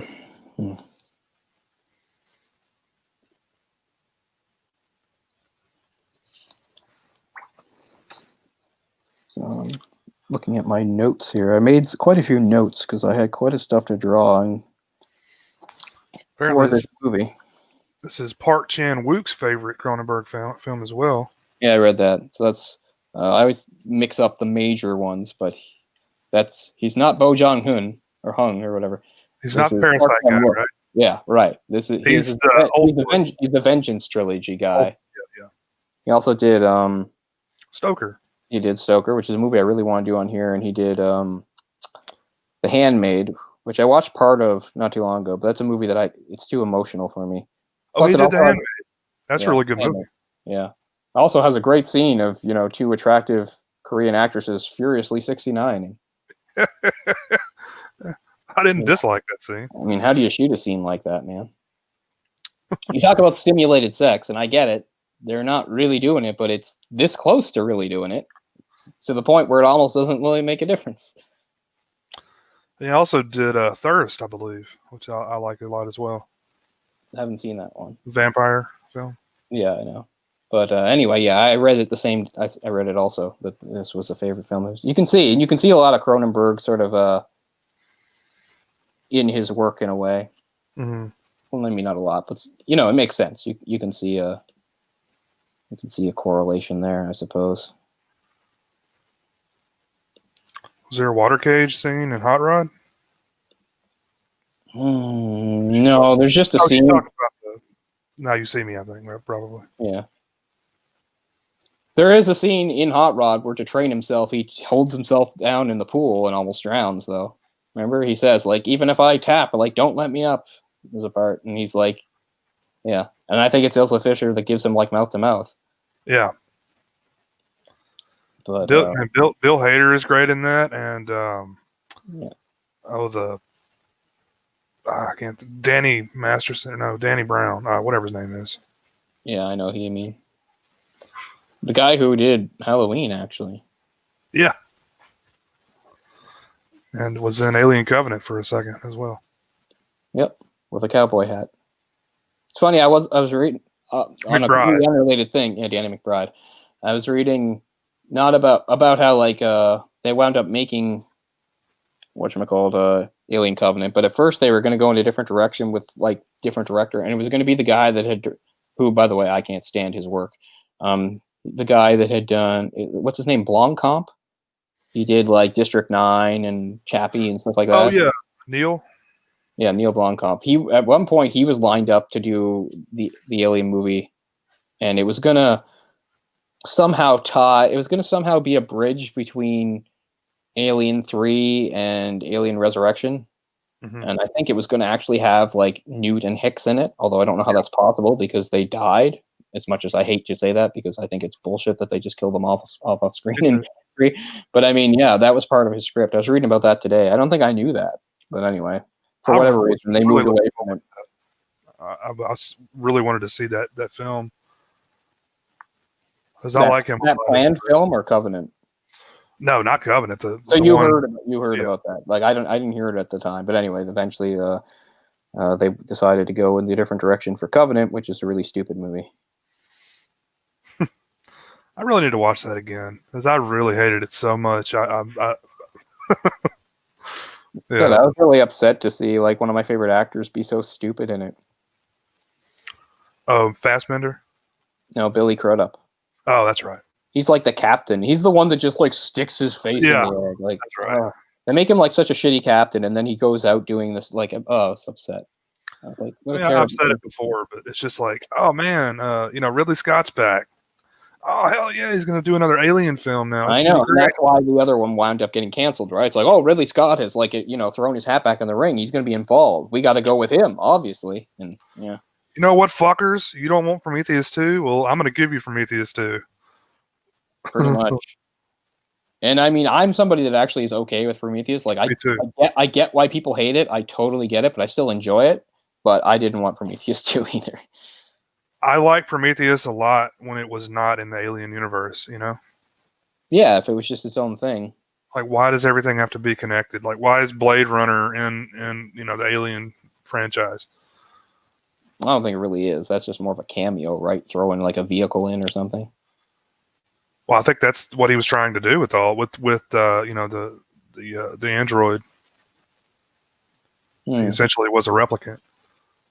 Yeah, but they had this whole thing, remember, from like Predator, the Alien versus Predator thing about how it was that, what is it, Wayland Corporation or something? Right. Which doesn't have any presence in Blade Runner, obviously. Wayland Yutani. Yeah. Well. There's another example of the whole Japan's going to rule the world thing. Anytime you look up a movie from the 80s that's going to deal with the future, it's all about how in a few decades Japan. It's even funny because I just watched the fan remake Back to the Future 2 TOO, and that's a whole thing too, right? That's who Marty's working for in the future when he's 47, when he gets fired by the Japanese guy. The Japanese guy's like, "You're fired!" Like, because of course the corporation he works for is owned by the Japanese.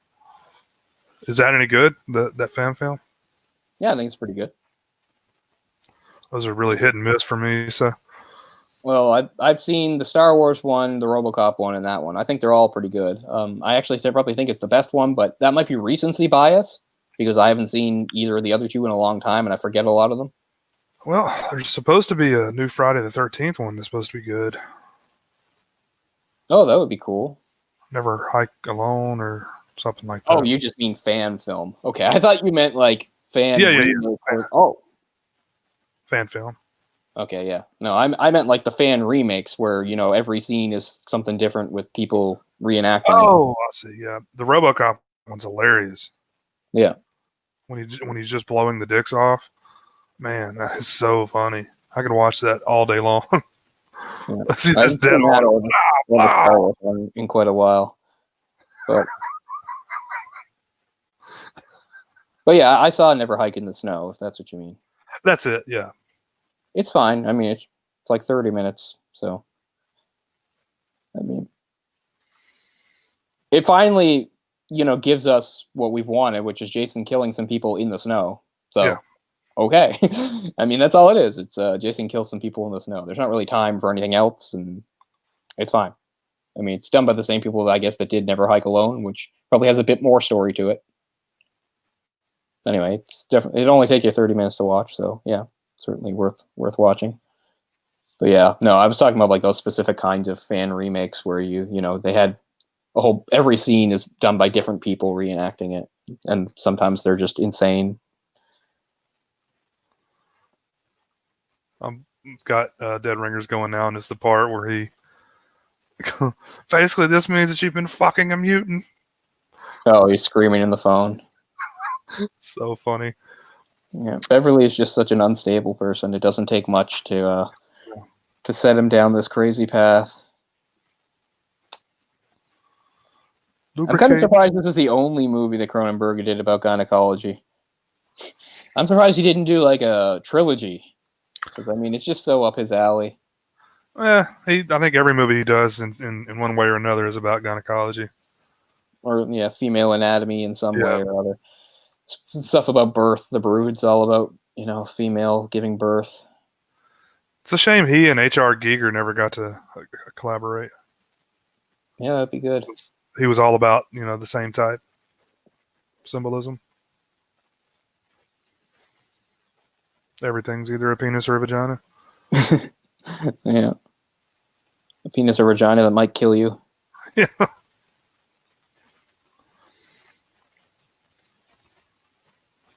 But yeah, it's funny because like in other movies, the whole thing about like the mystery of the female other and female sexuality and birth and all that, like there's usually at least like maybe some metaphors. Like this movie just gets straight to it. It's like no symbolism, no, like here it is. Like here's guys that are gynecologists and their whole life is built around female sexuality and female otherness, and their specialty, of course, is like women with problems that I guess you can call them defects or mutants or whatever like that. Like that's their whole thing.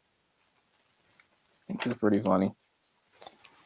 Because I mean, all his movies usually have something about medical science and usually gonna run amok or gone bad or something like that. And yeah, this movie just goes right for the jugular as far as that goes. It's sexual medical science now. Sexual medical science as art, pretty much.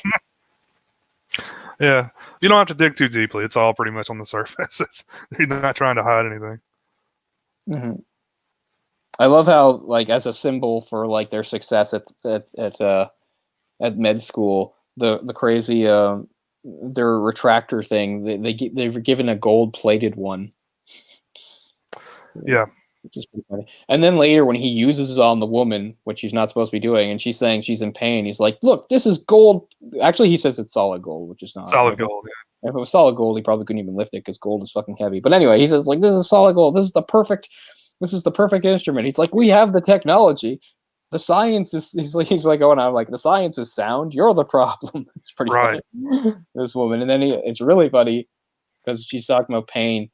And he says, well, is it painful when you, very much so. It's painful when you have intercourse? And she's like, yes, it is. And he's like, well, what do you have intercourse with? And she's like, what? He's like, I once had to perform an examination on a woman that had intercourse with, what'd she say? He says, like some sort of dog.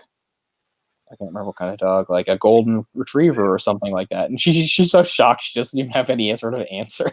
He's like, this is a genuine mantle retractor, solid gold. Yeah. Like, you're the problem, not me. This is the tool right here.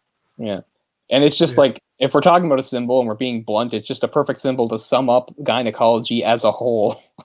Really. It's invasive and uncomfortable. Yeah, I can't imagine being in that uncompromised position. And you just put your feet on those stirrups. That thing was big too. That thing that he was trying to put in there, his special retractor or whatever he called it. Yeah. Oh, it's definitely one of those cases of where we don't need to see what's happening. Like, just everything that's implied is enough. You're like, ugh. Just split this woman open. You're a mutant. But, gotta make some new tools that works with their fucking junk. Like, gynecology is like the final frontier of like men like conquering women. It's like you're penetrating the secret places that they keep for us. And we do it in a more safe way by using instruments rather than just like our hands or whatever like that. Although at one point when he's trying to explain the mutation to the guy he thinks is cheating, he's just like, lube up your fingers and insert them and feel around, and you'll feel that instead of the 1, you're gonna feel 3. 3 cervical heads, which means you've been fucking a mutant. It's even funnier when you think that the guy he's talking to is probably gay. Yeah, that's very funny. And she says later, it's funny that she actually laughs that off too, like when she finds out like the whole reason he hasn't been talking to her is he thinks that, and she's like, geez, he's like, well, that was you that called. Well, you sufficiently grossed him out. Yeah, it's like the running gag of like, oh, bro, you're going to med school. What kind of doctor are you gonna be? Gynecologist. All right, bro. And then they high five. Yeah. It doesn't sound like a pleasing. I mean, I mean, it's not like you get to pick out the women you do it for. You can't be like too old, too fat. You gotta go in there for all of them. You got to be a medical professional. You're not seeing like magazine material here. You're seeing regular people with problems. And you might every once in a while, but if that was the whole reason you got into it, it's not going to be worth it, man. Like one beautiful woman for like every 100 that come in, and yeah, exactly. I mean, you got to give doctors credit for like how professional they can be about that. Yeah. Because I remember, I'm not going to go into too much detail here, but I remember years ago once I went to my doctor to specifically look at my penis for something, right? Like I thought maybe I had something or something like that. Turned out nothing. Turned out nothing, right? But he was saying something about how like sometimes people can get like because I think it was like, again, I don't want people picture or anything like that, but I thought maybe there might have been like red bumps, but if they were so it went anyway. It went away. It was nothing. But sometimes you can get like a red bump that I don't think it has anything to do with STDs or anything like that. But there is a treatment for it where you can like it's the same thing that can happen. Like actually, I did have treatment for like a wart once, where they take the liquid nitroglycerin or whatever like that, and they freeze it off. And it's funny because like after he looked and he said, it wasn't that, and he wouldn't have to do anything like that. And he said, it's funny that it happened. He's like, actually, I had several people come in for this recently. He's like, I was zapping penises all day or something like that. And I just said, sorry, like for making me have to look at another one. He was like, he just shrugged because, that was the job. It's what I do. Yeah. If it came down to having to look at a bunch of penises or whatever, well, that's just part of being a doctor. Yeah. Yeah, I can imagine it loses its luster pretty quickly. With it's gonna be hot chicks, bro. No, I can remember a really old memory of like the TV in our kitchen once playing the news around supper time when I was a little kid. It was maybe the first time I heard like erection like used in sort of a way. And it was talking about how like a doctor was being investigated for like being sexually inappropriate with a patient. And it said at one point, at one point during the examination, he actually grabbed her hand and like pushed it against her crotch. And it said, and this is, again, I think I talked about this before, how when you don't have context, you don't understand, you replace it with something else. Because then it said, she said she felt an erection. And I thought he said, I didn't know erection. So I thought he said eruption. And that still kind of made sense to me. Like I still kind of got the gist of it, but it was another time where, this sometimes happens when you're a kid, when you hear a word you don't really understand. So then you kind of replace it with a word you do understand, and that becomes the memory. And it was kind of what it was there. I realized like years later, it was erection. They were talking about how he had an erection, but erection didn't compute back then. I was too young, so it was like eruption. And I still got the point across. I was like, the doctor wasn't supposed to do that. Even though I was a little kid, I understood. That's funny. So, I mean, I guess every once in a while, something like that can occur. Oh, I can imagine in a compromised position like that. Yeah, and I mean, what they're doing in the movie is close to that. In that, I mean, what they're getting involved with their female patients. It's not necessarily any horrible abuse, but it's still, not professional, and you're not supposed to do it. But then where it gets bad is clear, like a lot of these women are being tricked into sleeping with a person they think is someone else, which some people might even consider like some sort of like form of rape, like, rape by deception, Right. If they knew it was somebody else, they wouldn't have done it. In this case, it's really easy to pull off because it's identical twins. as I said, her reaction at first is right on. Like she says, like she's like, I've lived a life and I've had some disgusting things done to me, but this is like number one. Like, but then later she forgives at least Beverly for it. She probably doesn't fully forgive Elliot, but at the time we talked about how her feelings for Bev are so strong that she's willing to try to get along with Elliot for it. That's why she says, I guess maybe we could be friends, or she says, I'd like a situation where we could be friends. Mm-hmm. Because she really wants to make things work with Bev. Right. Oh, right. Now I remember this is the other thing. So getting back to, we were always on it anyway, the male-female thing. Beverly. So at one point she says, well, anyway, what's up with you having a girl's name anyway, right? And he gets mad about it. And you understand why he's sensitive to it, because within, again, this symbolism metaphors we've got going on in this movie, he's very much the female of the two. You've got you got your yin and your yang. He's obviously the female side of that, and it just lines up that his name is Beverly, and he knows that deep down. He resents that if they were male and female, he's the female. If they were husband and wife, he's the wife, and he doesn't like that at all. But that's really where they're at, and that's done on purpose. That he would be given the more feminine name, and that he's very sensitive to that because he knows he's the feminine one of the two, and it really makes him uncomfortable and probably ashamed. Yeah, that's got to be a pretty tough name to have. Beverly. Yeah, because there's some names that are sort of gender neutral. You hear boys and girls have them. Even in some cases where I think, I don't know, it still sounds more one way or the other to that. But Beverly's not even, Beverly's not even one you think of as gender neutral. You're like, a guy named Beverly, really? A guy named Beverly? Like a Terry or somebody like a Danny, something like that. I don't know, and sometimes it seems more recent that like certain names that were considered masculine have been adopted for females. Because I think you don't have to go that far. Like, when did girls start getting called Jordan? Like, I don't, like, if you look at history books, there's not any girls named Jordan. It's a fairly recent phenomenon. I'm not saying there's anything wrong with it. I don't care. It's better than naming your kid fucking Dakota or something, and all the dumbass names they come out with nowadays. I think it's easier, if you give a female a masculine name than going the other way. Yeah. Remember, they actually make fun of that in a King of the Hill episode, so that's over 20 years ago. It's pretty funny, because the whole point is, like, they wind up, Peggy especially becomes enamored by this family because the wife in it is just so hip and edgy and cool. Like, everything about her is really hip, and and Peggy, of course, realizes that she's the opposite of that. She's really lame and square. But the daughter's name is Michael. And it's like a big deal that the daughter's name is Michael, because there's just no case of a girl being called Michael. Like, we're the first. It's like the girl's name is Michael, and it's not Michelle or anything like that. It's not Taylor or Jordan. It's Michael, because the whole point is they're making that statement. That's right. We had a daughter and named her Michael. Suck on that,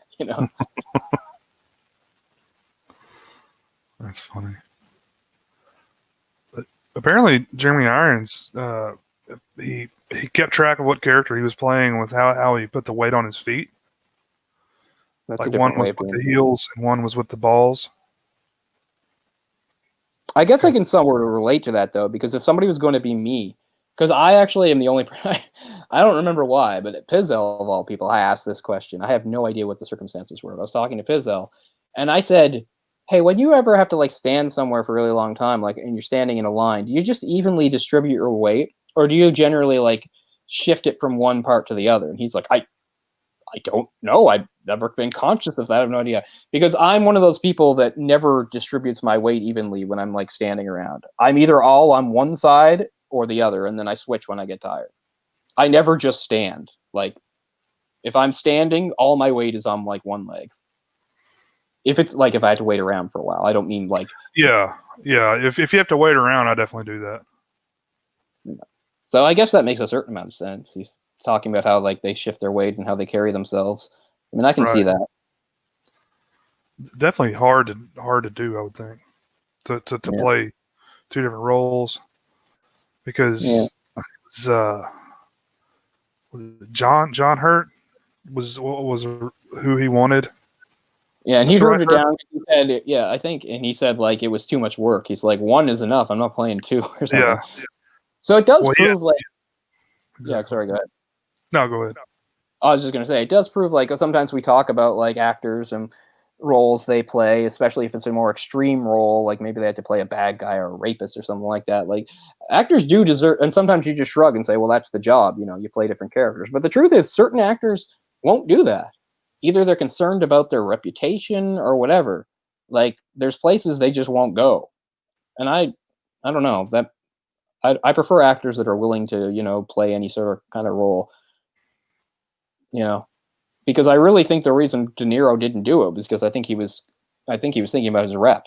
Really, Yep. he's like, this is uncomfortable stuff, and I'm, that's not really my audience or my reputation or who I am to get into that. Like, I'll play a bad guy, I'll be, but I'll be cool bad guy, I'll be who was he? I'll be Al Capone. I'll beat the guy with the baseball bat, and I'll be the bad guy stalking the family, Cape Fear and stuff like that. But nah, this weird psychological gynecologist stuff, nah, So yeah, certain actors they're just not going to take certain roles because I think it's more they're thinking about their reputations. And I mean that I'm not saying that doesn't matter because sometimes I think when actors go against type, it confuses the audience. For instance, a movie that we talked about doing on here that maybe someday we'll get around to is Mosquito Coast. And Mosquito Coast bombed. I mean, it wasn't a horrible bomb, but it was a failure. And it was like the first time that happened to Harrison Ford. Like, he was box office gold, right? Everything he did was amazing. And then that movie didn't do so well. And I really think a lot of it had to do with the fact that the audience wasn't used to seeing Harrison Ford play kind of a jerk, like an unsympathetic guy. Like, he was usually the good guy fighting the bad Right. guys. And he was always so charming and likable, especially, of course, in his most famous roles like Han or Indy. But I just mean, even when he wasn't those guys, he was usually, he had a lot of integrity or something, like in Witness, that kind of stuff. But I think it really threw people for a loop that he was like sort of this arrogant guy that led his family down this destructive path. I don't think audiences were quite ready for that. I think that's one of the reasons why the movie didn't do so well. So I'm not saying it doesn't matter. And you could say maybe De Niro was right. Maybe he just knew it wasn't for him. But it's pretty cool that Jeremy Irons got to do it because he did such a great job. Can you imagine what a basket case De Niro would be? Playing two roles, like as crazy as he is playing one. Yeah. In a way, maybe we've been denied something great. I don't know, but the movie works pretty well with Jeremy Irons. Absolutely, yeah. Cronenberg's had an interesting group of actors to work with through his career. Considering he's this Canadian director that was mostly for most of his career at the start making Canadian films. Mm-hmm. Can't be the easiest thing to attract like bigger international talent like a Jeremy Irons or some big American actor. But he did manage to do that over time. We talked about where James Woods was in his career in '83. I mean, actually, I can understand why, because to that point, James Woods had been in stuff, but he wasn't really the main character. I think Videodrome was really the first time he's the main guy. Or if it wasn't, it was right around that time. What year was Once Upon a Time in America? See, that got released in '84, but it was being made well beforehand. So he would have been a main. So obviously he's a main guy in that, and that's a big movie. But the thing with that was the movie took a long time to make. So while it was being made, James Woods still probably didn't quite have the stature that he got after the movie, right? So. Yeah, I mean, he's definitely worked with a lot of. I mean, when you think about it, it's not really big Canadian actors. It's really other countries, like, British and American actors. Yeah, I mean, Canadian actors find their way in. Claire in this movie was played by a Canadian actress. Oh, that's right. Canadian actress playing a Canadian actress. Not too much of a stretch. Well, I mean, they never specifically say if she's Canadian, but I mean, she doesn't drop her French accent, which is fairly subtle. Like, she doesn't have a strong French accent. You only hear it in like that. It comes and goes a little bit, I think. Yeah, I didn't even know she had an accent at first. Yeah. In some scenes it's a little bit there, in some scenes it's not. That's just how it goes. But yeah, I mean, you're right. But I'm trying to think. Oh, sorry, go ahead. In Toronto, is that an actual building, like the building that they live in, and the building where their office is? Yeah, I think so. I was just curious if you'd ever been there. I don't know. I mean, I've been to Toronto a couple times, but I was 14 the last time I was there. Oh yeah, It's hard to remember. I mean, I was places like, what you'd expect: the CN Tower, Maple Leaf Gardens. of course. Because which is still around, but this is before the Air Canada Centre existed. I mean, the Leafs have played at the Air Canada Centre since like 99 or 2000 or something like that. But Maple Leaf Gardens is still around. It gets used for a bunch of embarrassing low key shit nowadays, despite all its awesome history. I don't know. Obviously, Yonge Street. Yeah, stuff like that. It's one thing I try to do now when I go anywhere is just look up filming locations of anything that was filmed there. Right. Yeah. So I mean, Cronenberg films a lot in Toronto, and a lot of the times it's set in Toronto. This one's set in Toronto. Videodrome was set in Toronto. So, it's nice. It's nice to just see it as Toronto or a Canadian city, and not masquerading as an American city, which happens so often. Absolutely, it's nice to see. Yeah. Well, just as a Canadian, it's nice to know it's like in the world of movies, sometimes stuff happens in Canada too. Yeah. But all of his films are set in Canada, aren't they? As far as I know. Well, History of Violence, I think, is U.S., isn't it? Yeah. Once you get into those ones, they're following the story because that's based on a graphic novel that is set in the U.S. I think it's like Pennsylvania or something like that. But yeah, like his original run of movies, they're pretty much set in Canada. Most of the time, you can tell. Oh, I was also in Canada's Wonderland, but not when I was 14. When I was there in 7, so I was there just a year after you. I was there in 1990. I don't know. If I was older, I might have liked it more. But as a 7-year-old, your options are fairly limited. I was kind of annoyed because I'd already been to Disney World twice by the time I'd been to Canada's Wonderland. So Canada's Wonderland felt pretty crappy to me. Plus, it was full of Hanna-Barbera characters, which I wasn't even a fan of. Yeah. Yeah, Jamie lives pretty close to the border, so I think she's been to Canada a good bit. That's the last time she was near Toronto, though. But yeah, that was summer 1990. That was the same trip where I saw the New Kids on the Block in Ottawa. That was the same trip.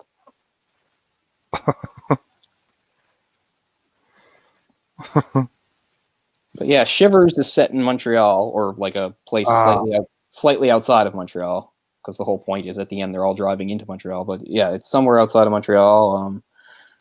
I think the Brood is the Brood also in Quebec? Part of me think that's also in Quebec. I'm not even sure where that one is. I don't even know if they ever mentioned it. Or no, not the Brood. The vampire one I think is in Quebec. The Brood I don't think is mentioned. It could be just Toronto again. But I think specifically definitely Shivers and maybe Rabid are in Quebec. Videodrome's in Toronto. Then, yeah, once we're getting into stuff that's not him, I mean, The Fly and The Dead Zone are both in the U.S. because they're based on American stories or whatever. Yeah, so this is kind of like a return to normalcy for him after doing those 2 movies. I'm just trying to see if it says where The Brood takes place. I don't think it does. Yeah, no, it wasn't The Brood. It was Rabid.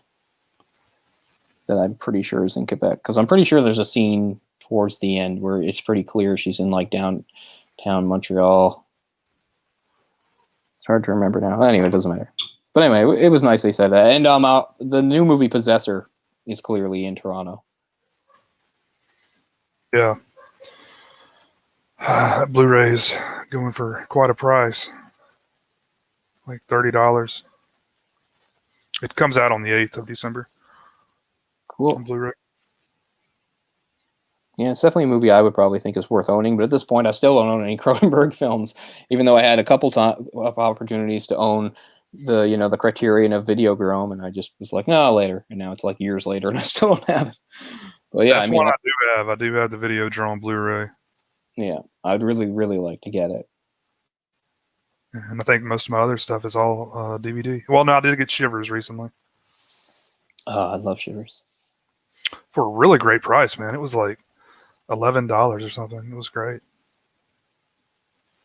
on Vestron.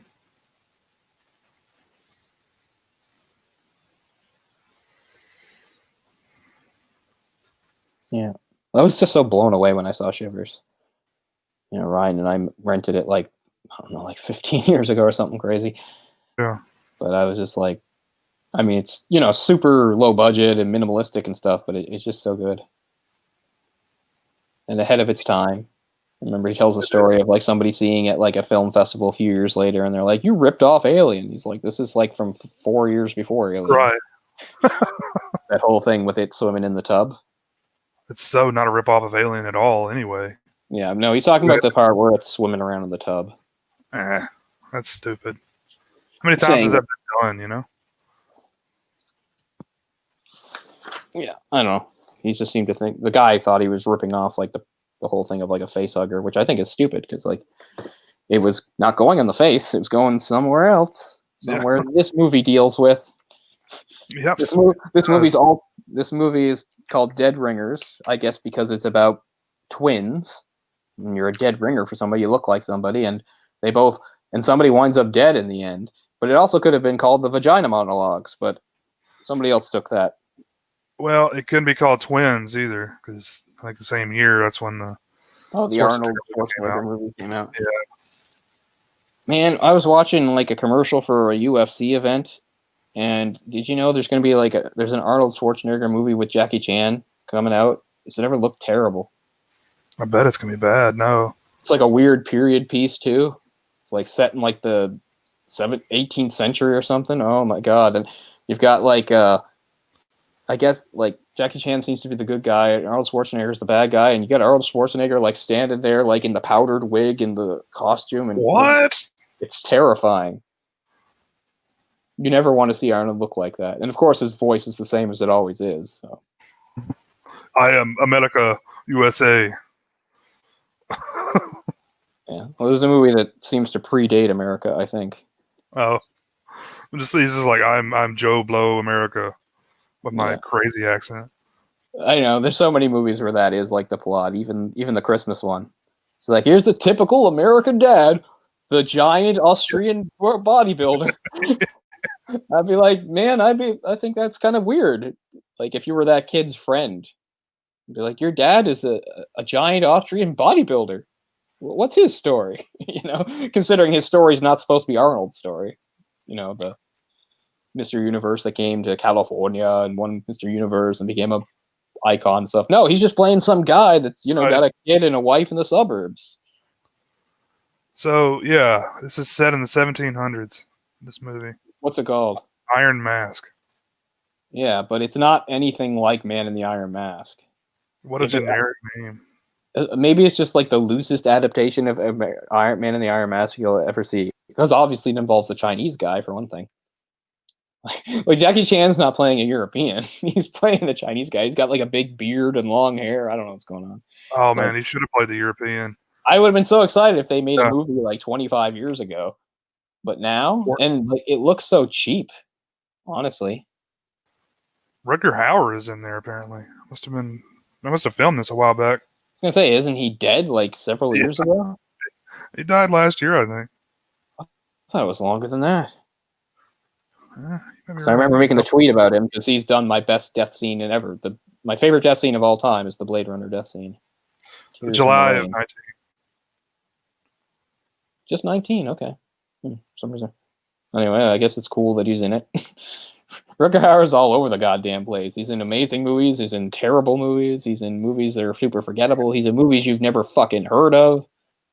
He's in that damn Dracula, the Argento Dracula film. Yeah. Speaking of like Canadian movies and how do they get people? Like, how is he? What is the story of him being the guy in Hobo with a Shotgun? Which is a great movie, which is, you know, filmed right around here where I live, and is really cool. But how did they get Rutger Hauer? I know he wasn't A-list, but still, I have no idea how this like small budget Canadian movie got Rutger Hauer as the main guy. Question. It's a cool movie though. I haven't seen it in a long time. I need to watch it again. Yeah, I don't know who the actress is in that, but she's got to be local because she had one strong Nova Scotia accent going in that. That whole part where she's like yelling at the crowd and telling them like to band together and help out. You can really hear it. When you And I mean, look at if it's apparent to me, it must be really jarring to like an American audience. when you look at Rutger Hauer's filmography, the known for Blade Runner's first, Hobo with the Shotgun's two, The Hitcher, and Sin City. So Hobo the Shotgun. Yeah, those are all awesome. He's also not that important, but he's in Batman Begins, which also is awesome. But then he's also in one of the worst movies I've ever seen. The fuck is it called? Oh, it's from the 90s, and it's like, I can't believe we watched it in Ryan's basement. I don't know. It's just some post-apocalyptic movie about like cyborgs and robots, and I don't know. You better look up his filmography. I'll know it when I see it. Did you ever see Blind Fury? Yeah, I saw that, where he's the blind guy with the sword, right? This is a Toichi ripoff, which I don't mind. I mean, he has such a weird name, but because of like his filmography, it's like easy to forget he's from like what, the Netherlands? Yeah. Blind Fury's older than I thought, 89, but no, the horrible movie I saw was Omega Doom from 97. Holy God. There's no way you could get through it. I mean, I know you've seen some B-movie garbage, but I bet you couldn't get through that movie. It's that bad. A lot of it is really, like, it's supposed to be about, like, of course, you know, like, obviously it's, like, supposed to be kind of an action movie where they fight and kill each other, right? But, like, but the way I remember it, like, 50% of it is, like, them standing in like, it takes place in, like, this small village or town or something, like, you know, post-apocalyptic wasteland. Here's a little town, right? And a lot of it like seems to borrow from westerns, like the idea of like having like altercations. But like I remember like 50% of it is just like various groups like standing in doorways, like looking at each other. It's like, oh, they're gonna fight eventually, and like it just keeps building and building and building and building. And it's like, when are they gonna fight? When is the confrontation gonna happen? And it's like the camera keeps going back to they're standing in this doorway looking intimidating. They're standing in that doorway looking intimidating. It's like, when is that gonna happen? It's awful. It's pure garbage. Like it'd be like a 1 out of 10 to give you for some perspective. And he's the main guy in that. In fact, he plays Omega Doom is his character's name, for fuck's sake. So that's how good you know it is. But still, super respect Rutger Hauer. Great career, even with garbage like that thrown in. Man, his early 90s stuff is crazy. Same director as Cyborg. Oh, the Jean-Claude Van Damme movie. It makes Cyborg look like Lawrence of Arabia. I don't really like Cyborg. I know a lot of people do. I don't care for it. But I don't really like it either. I'm just saying this is how bad this movie is. That Cyborg looks incredible in comparison. Oh man, this guy also directed that Captain America movie from 1990. See, that's one you can watch. Like it's awful, but it's funny. Like it's bad it's a good movie. Oh yeah, that's watchable. I mean, it's terrible, but you're going to get a kick out of it. I haven't seen that in a long time, but yeah, that's one I could say. Yeah, you could watch that. Like, you could have a fun time with it. So shitty. His ears are so weird. Oh my God. Yeah. What were they doing? But anyway, respect to Rutger Hauer. Cool guy. Let's see here. Iron Mask is not in his filmography on Wikipedia. And yet there's still a couple things coming up that are in post-production, including something called Emperor.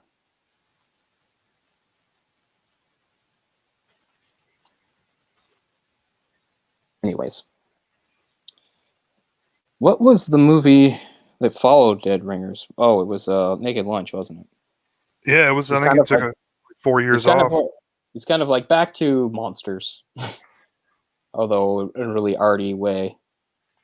That'd be worth viewing sometime too, because that's one that I really changed my opinions on. Sometimes I watch it and I'm like, brilliant. Sometimes I watch it and I'm like, what? I really changed my mind about how I feel about that movie. Well, I've read the novel since I saw the film last, so I really would like to revisit it because I didn't really care for it, honestly. I mean, the novel, it's crazy because you have a novel that's that fucked up. I read years ago. I don't remember a lot of it, but I mean, it's a really fucked up novel. Then you take a movie that not only adapts it, but adapts the making of it into it, and it's so weird. Like that whole thing that mirrors what Burroughs really did of like, you know, trying to shoot the apple or whatever and killing his wife and fleeing. Like then they put that in the movie for some reason. Right. And it seems to serve no purpose. But it's one of those movies where, like, if we're really going to talk about like an actor being just the absolute right person, Peter Weller, oh my god, like who else could do that kind of thing? Like only Peter Weller could be like that cold and weird and inhuman in a way. It makes sense. He was RoboCop, right? Peter Weller has a really odd career too. He's done a lot of weird stuff, like weird roles that I really respect. He'll randomly show up in something big. Like he was in one of the Star Trek movies. Oh yeah, Like recent Star Trek movies. he was on a couple seasons of Dexter, and I didn't even recognize him. I think he's one I'd always recognize by that voice. See, I'm better at voice than face. I don't think Peter Weller can hide in any role from me because of his voice. Well, you'd think we would know his face because of RoboCop, because it's on display. This much. Yeah. His jawline is on display. Although, I mean, there are plenty of shots of his face in that movie. Right. He's got the top part off, but yeah. It's been a while since I've seen any of the RoboCops. Me too. I should watch 3 again because it's so hilariously awful. That's another one of those ones where like the script got totally like messed with and stuff, right? Like that's like one of those trouble productions where everything got messed up, I think. 3? Yeah. It's Fred Decker, and that pretty much killed his career. I'm not really sure about the production problems. I'm pretty sure. I'll have to look it up. Well, it was PG-13. You know, they scaled it down from the previous 2 R-rated films. I understand why, but I'm not saying it was a good move, but I understand why. I saw it in theaters, so. Yeah. Oh man, no, I didn't. I haven't seen it since back when it was fairly new, though. That's how long. And yet I still remember a lot of it. It had some really funny lines. Like there's a part where like he's tracing the bad guys to like some like rundown motel, and he comes into the lobby, and like the old like the guy at the desk is some old guy looks at him, and I don't know what's his. Wow. Lance knows, man. Yeah, that's a good pull. Lance, awesome. That's impressive. That's going back. That's going back a ways. But what was it I was going to say? Yeah. Anyway, he uses like his weird technology to ascertain that the bad guys are upstairs or something like that, right? Or maybe even the desk guy tells him. I don't know. But he confirms the bad guys are in the building. So then, like, the desk guy looks at him and he just goes, "I hope you are insured," which is funny enough. But then as he starts to go off, the desk guy calls after him. He goes, "Well, the elevator door sticks." And you're like, haha. But then the music's all serious, and it shows him in the elevator, and the elevator starts to open. It's like, dun, dun, dun. Then it goes, and it goes back over him. He has to grab it and move it. That's pretty funny. Throwing a gag in there. And there's a part early in the movie, too, where there's like a bunch of like weird gang members hanging out. One of them has a cigarette, and he's just like, "Got a light?" And RoboCop, off screen, his voice just goes, "Allow me, scum." Anything he says in that voice is hilarious. But I understand why they made PG-13. It was weird. I mean, it was a weird time, right? We're both the age where we remember like all the like toys and video games and movies. It was all hard era stuff, but they marketed it towards kids. Like there's like, here's your RoboCop action figure, here's your Aliens action figure. It's like these are our movies that we're supposed to be too young to watch. You know, even Terminator 2, you know, these are R-rated movies with lots of violence and stuff, but it's just like the kids love it. And I mean, they're right. But nowadays, you know, you get in trouble. Yeah, Freddy and Jason was marketed directly to us. Like, you know, and we weren't even supposed to be able to watch those movies, technically. Yeah, exactly. So at some point there came a reckoning in like the mid-90s. I remember it got pretty bad with like certain shows. Like I liked Beast Wars a lot, but they like had to like start doing stuff where they really downplayed how they use the guns, and then when they made Beast Machines, there were like no guns at all. Yeah, and they're just like shooting stuff out of their chest and stuff. I'm like, come on, like, you know, they're Transformers. They use guns. Don't know how guns work. You know, it's not like kids don't know how guns work. Yeah.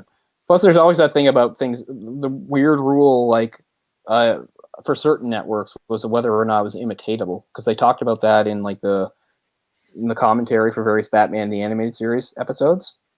Because they had things like, you know, one of the things that helped the show was like so many shows of that era that would happen, like the X-Men show and the Spider-Man show. They couldn't really have, everybody had this dumb laser guns that just stunned people when they hit them, right? They didn't have real guns that fired bullets. And they were like, if we're going to do this Batman show, we need guns like that. We need like real world-esque guns, Mr. Freeze is going to have his freeze ray and stuff, but gangsters are still going to have Tommy guns and people are going to have handguns. We need that. And they got that, but they still had to follow certain rules. And one was they couldn't show a character pointing the gun like the way I'm doing it, like at the screen. For some reason, that was a no-no.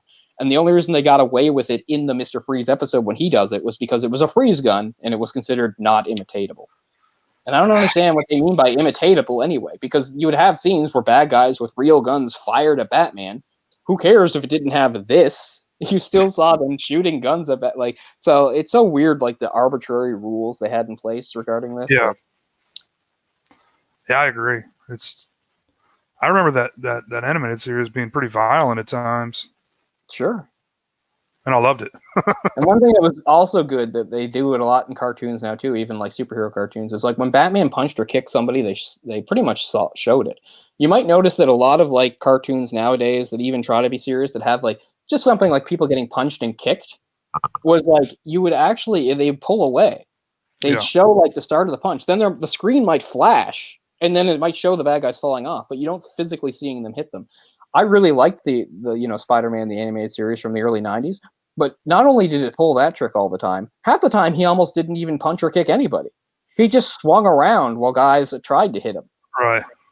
He very rarely directly hit anybody.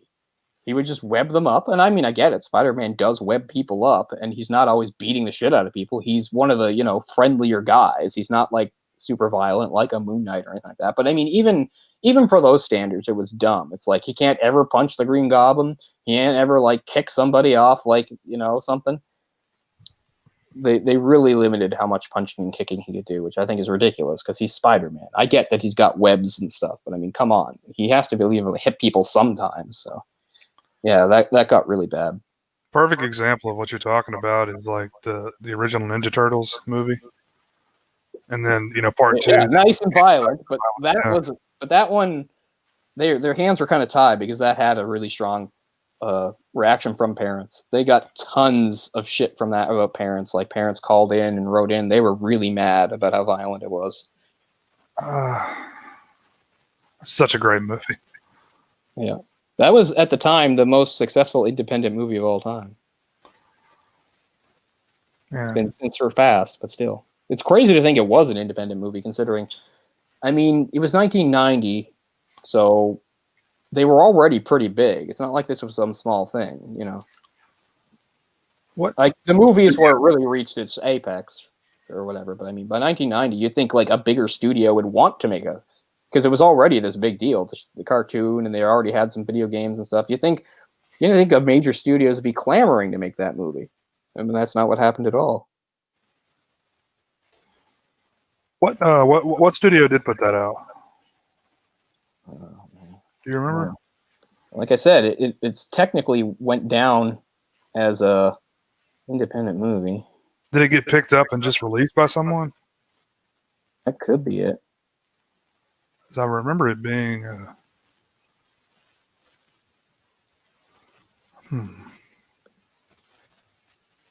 Distributed by, or wait, no. Yeah, now I remember. Yeah, Golden Harvest was one of the production companies. For people who don't know, Golden Harvest, that's a Chinese company that did, Hong Kong action movies.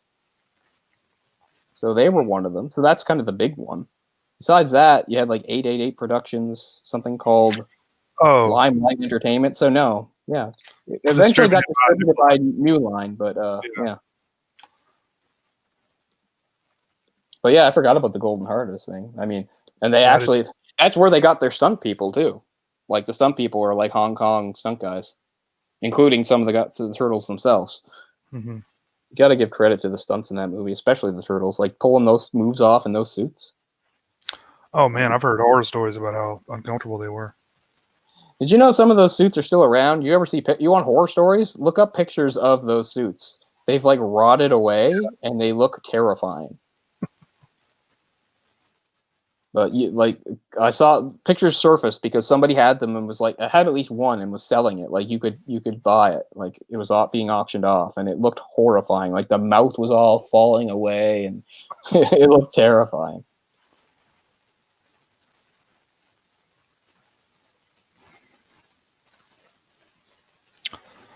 I may have to take a deep dive to find that. And I miss my action figures. I'm so pissed because I specifically looked for my turtles. I think I told you I had a cool collector's case. Not only could I not find it, but I couldn't convince my parents it fucking existed. Yeah, I had the case too. And I have no idea why they wouldn't know because I got it from my grandfather. My father's father gave it to me. You'd think they'd remember that. I even remember a little note came with it and everything.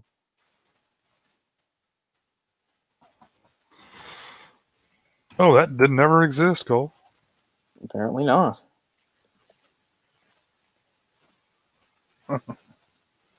Anyway, I think we covered most of the bases with Dead Ringers. Is there anything else you want to circle around to? Or just maybe if there's any way you think you can express why it might be your favorite Cronenberg movie?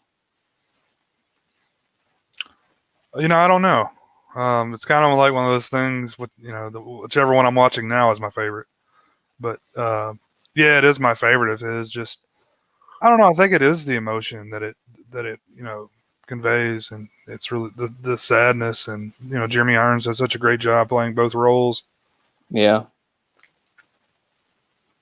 There's a real suicidal determinism to the movie that you catch on to pretty quick, where you're like, this is going to end bad. Yeah. Oh, yeah. I like it a lot because even among his films, it's unique. Like, what movie is like this, which we just did? But I mean, still, it's way different from Persona. It's just similar in that it deals with, relationships of two people kind of overtaking each other. They do have that in common. But I mean, apart from that, it's just a super unique movie. It's another one where you're trying to describe to somebody, they might not even understand why. Right. Well, what's good about that? It's like, well, you just sort of have to watch it to see what's good about it. It's not really something I can get across by explaining it. You got to watch it. Yeah, I'd like to watch the trailer and see what they use, because Jeremy Irons is Durkadur. He's this gynecologist, and he's also that gynecologist. But these gynecologists have problems with women and other stuff. And it's like, but they're got a unique approach to the job. And there's like a shot of like their crazy like metal instruments or something. This dumb broad shows up and ruins everything. I mean, yeah. No idea you market that. Yeah, that's probably why it wasn't very successful, financially, from what I could tell. Yeah, it was hard, like not just De Niro, it was hard getting funding just for the subject matter. Because again, people are like, we don't like gynecology. Don't call attention to gynecology, especially not your weird, fucked up version of it.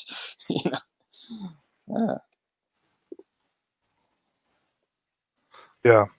Yeah, it's an odd movie to market to someone. Yeah, I mean, the best you could do is like, in selling it, is maybe try to say the ways it's like similar to The Fly. They're like, well, The Fly was pretty good, right? I'm like, yeah, well, both of these are kind of they're adapted from written works, and they're psychological thriller kind of tragedy movies. You got a man's jealous love for a woman, which inadvertently sends him into some kind of, downward spiral with his sanity. You got extensive special effects and a lead actor who's seriously committed to their performance on physical and mental levels, which is, what really helps it go forward. Well, The Fly is like more sci-fi, going for its mad scientist extremes and body horror. This one's more realistic, but with a more real world kind of mad doctor, and the body horror is more implied than shown. So, bro, there are a bunch of rad explosions. We can write some in. We'll put in a car chase with an explosion at the end. What's interesting too about like a lot of his movies, and this movie is like at the end when at the end when he like when Beverly finds this, wakes up and discovers what happened, he wanders out into the street and and calls Claire from a payphone, but then he can't talk to her, and then he just goes right back. That's like one of the only outside scenes. This movie is almost entirely indoors. Yeah. They're all indoor shots, whether it's their apartment or her apartment or the fancy restaurant. Like the biggest open place is probably that like award ceremony, which is still inside. It's all about being inside. Like really, they end where he's wandering on the street. It's like the only time I can really remember anybody being outside, except for the prologue when their kids walking down the street in their neighborhood. That's what I was going to say when Beverly finds the art gallery with the, the instruments. Anyway, if you were looking at the Wikipedia page, you might have seen that they're planning to make a TV series about this on Prime. And Rachel Weisz is set to star, whatever that means. Dead Ringers? Yeah. What? Go to the Wikipedia page. No, fuck that. Reboot as TV series. All it says is on August 18th, 2020, Amazon Prime Video gave production a straight-to-series order, and Rachel Weisz is set to star in the series. Like, that doesn't... I don't know. What are they trying to do? Give a female perspective to it? I don't know. I mean, I'd be fine with that. I like Rachel Weisz. Yeah. I don't understand the... Anyway, that was the first I saw anything about it, and so I assume that information will become available, but for now that's all I know, that it's going to be a thing. Yeah, it's kind of parallels Crash a little bit in that it's really more of a psychological than body horror. Right, and one thing I guess we forgot to point out, and I guess we'll bring up now before we finish, is, like Crash, it has like some uncomfortable sex, so that's bad, where it's really weird. Once again, the symbolism's turned up to 11, where you see that he has a sex scene with her where she's like being restrained by like the weird surgical tubes with the it's the same stuff like early in the prologue when they're at medical school and like their weird cadavers or dummies or whatever being held down. It's the same stuff, so it almost makes you feel like he's fucking a corpse, but she's alive, and it's like it's a messed up sex for sure, which I'm fine with. And I also like how, again, she is the most well-adjusted character in the movie, and just because she's into some sadomasochistic stuff and she admits that she's been really promiscuous and all that, it's not like they're trying to paint her as some terrible person or anybody's particularly fucked up. Maybe a little, but she's certainly still more psychologically healthy than they are. But yeah, so there is a sex scene of that's pretty out there, but we've come to get that. There's a sadomasochistic sex scene in Videodrome, but in that it's a little different because like James Woods' character Max is like, it's the woman's idea, and he's just sort of like, okay, I'll play along type thing. Whereas in this, I guess they're both fully engaged, although it's totally her thing. Because I can't remember her dialogue for that, but she has some interesting dialogue. Yeah, it's par for the course with Cronenberg. And during that, she also, and it's actually after or during that scene where she gets really candid about the whole thing about how she can't ever get pregnant, and starts acting really, depressed about how the fact that she can't have any kids. I had the line somewhere, and of course now I've lost it. I guess it's not that important. I'll never get pregnant. I'll never have children. When I'm dead, I'll just be dead. I will never really have been a woman at all. Just a girl, a little girl. I mean, geez, you could always adopt a baby. It wouldn't be the same. It wouldn't be part of my body. That's true. And then she just says, please don't tell anybody about me. Please don't tell. I'm so vulnerable. I'm slashed open, which we talked about. And he says, who would I tell, eh? There's the Canadian content for you. So okay. Kisses her. Who would I tell? Man, I never say eh. But anyway. You should start. I should, but it would feel really forced. Really, the only Canadians I know who like say a are French Canadians when they speak English. But what do I know? Well, that'll be a wrap for that. But yeah, I'm back at the top 10 Canadian movies. So as things stand, of the 2015 list, this was number 7, and The Sweet Hereafter, which we covered, is number 3. I've only seen a couple of the others. I've seen Jesus of Montreal. I've seen My Winnipeg, and I've seen Stories We Tell. Isn't that interesting that Sarah Polley's Stories We Tell is now on the list? She has the distinction of starring in The Sweet Hereafter and directing number 10, Stories We Tell. Actually, at this point, there's 11 because Stories We Tell is tied for 10th with a French film from the 70s called Les Ordres. Man, Stories We Tell is so sad and depressing. Par for the course, isn't it? I don't think I'll ever watch that again. Yeah. It's a well-made movie. I love Sarah Polley and everything, but I mean, especially, seeing what my dad went through.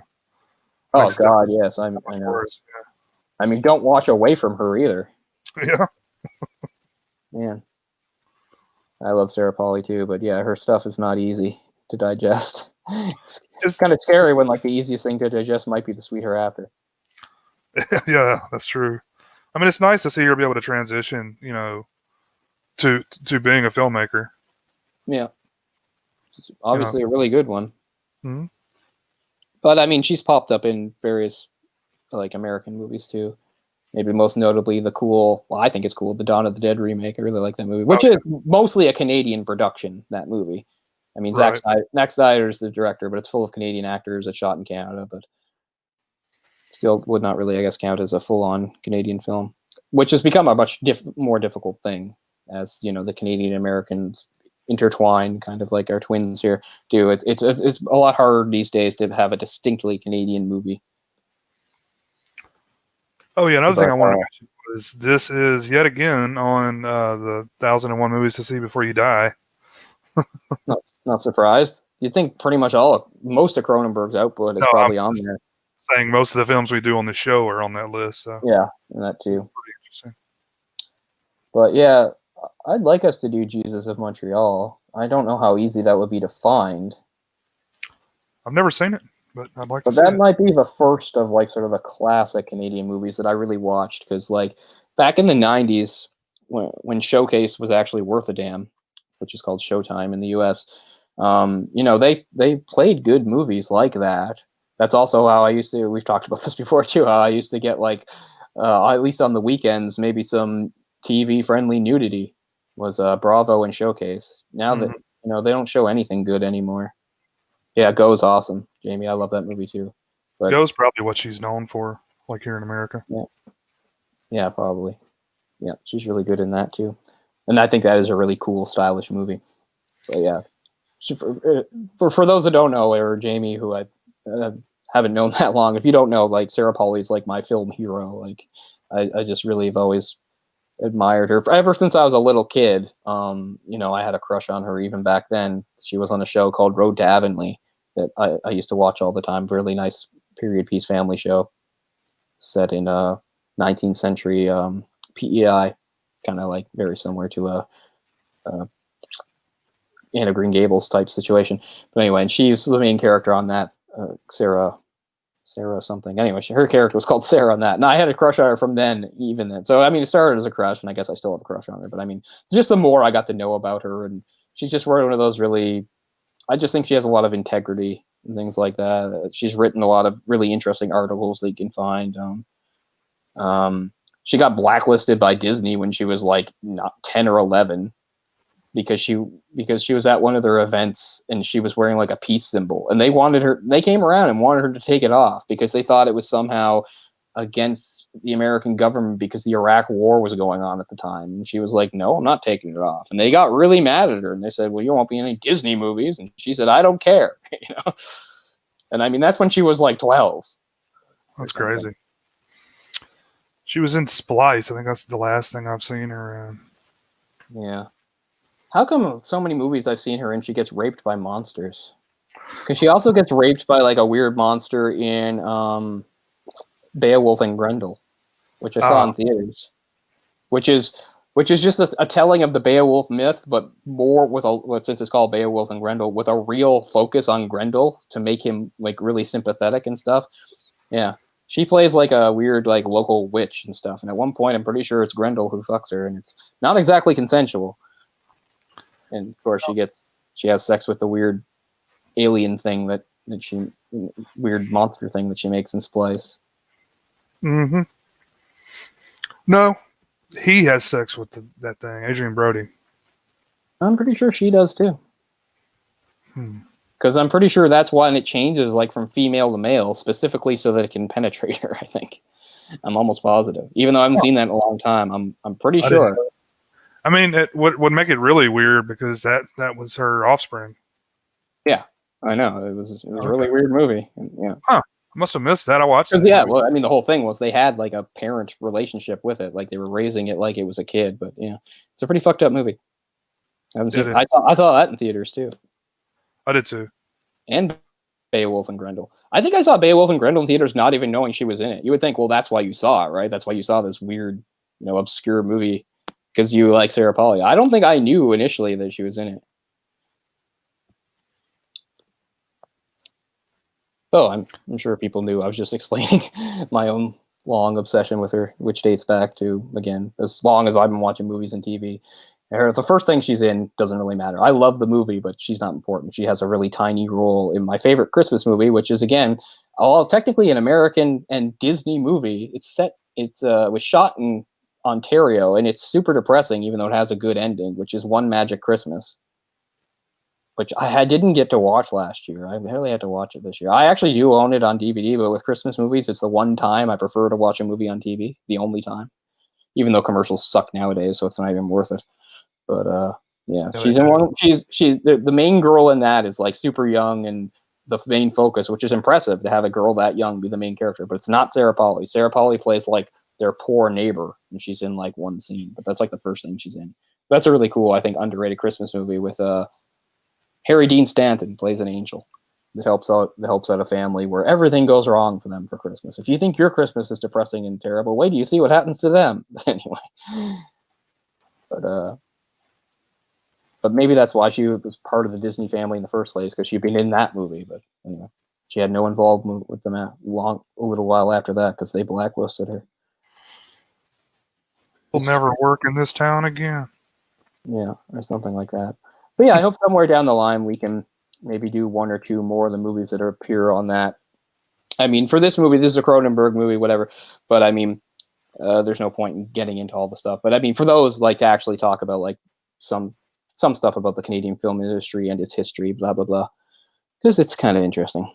But anyway, that'll wrap up for now, I guess. I know I'm probably forgetting stuff, and I was reading some of the stuff in the book that I got, and there's all sorts of stuff. I mean, it's a crazy movie. There's so much stuff to go on. There's so much stuff to analyze. We did our best. I thought it was a good timing, though. Like I said, it lines up kind of well with Persona, in that it has some similarities. So I'm not sure what we're doing next. Well, we'll probably go in a completely different direction the next movie. We don't know what it is yet, but we'll let you know as soon as we do. So there you go. From 1988, David Cronenberg, David's Dead Ringers.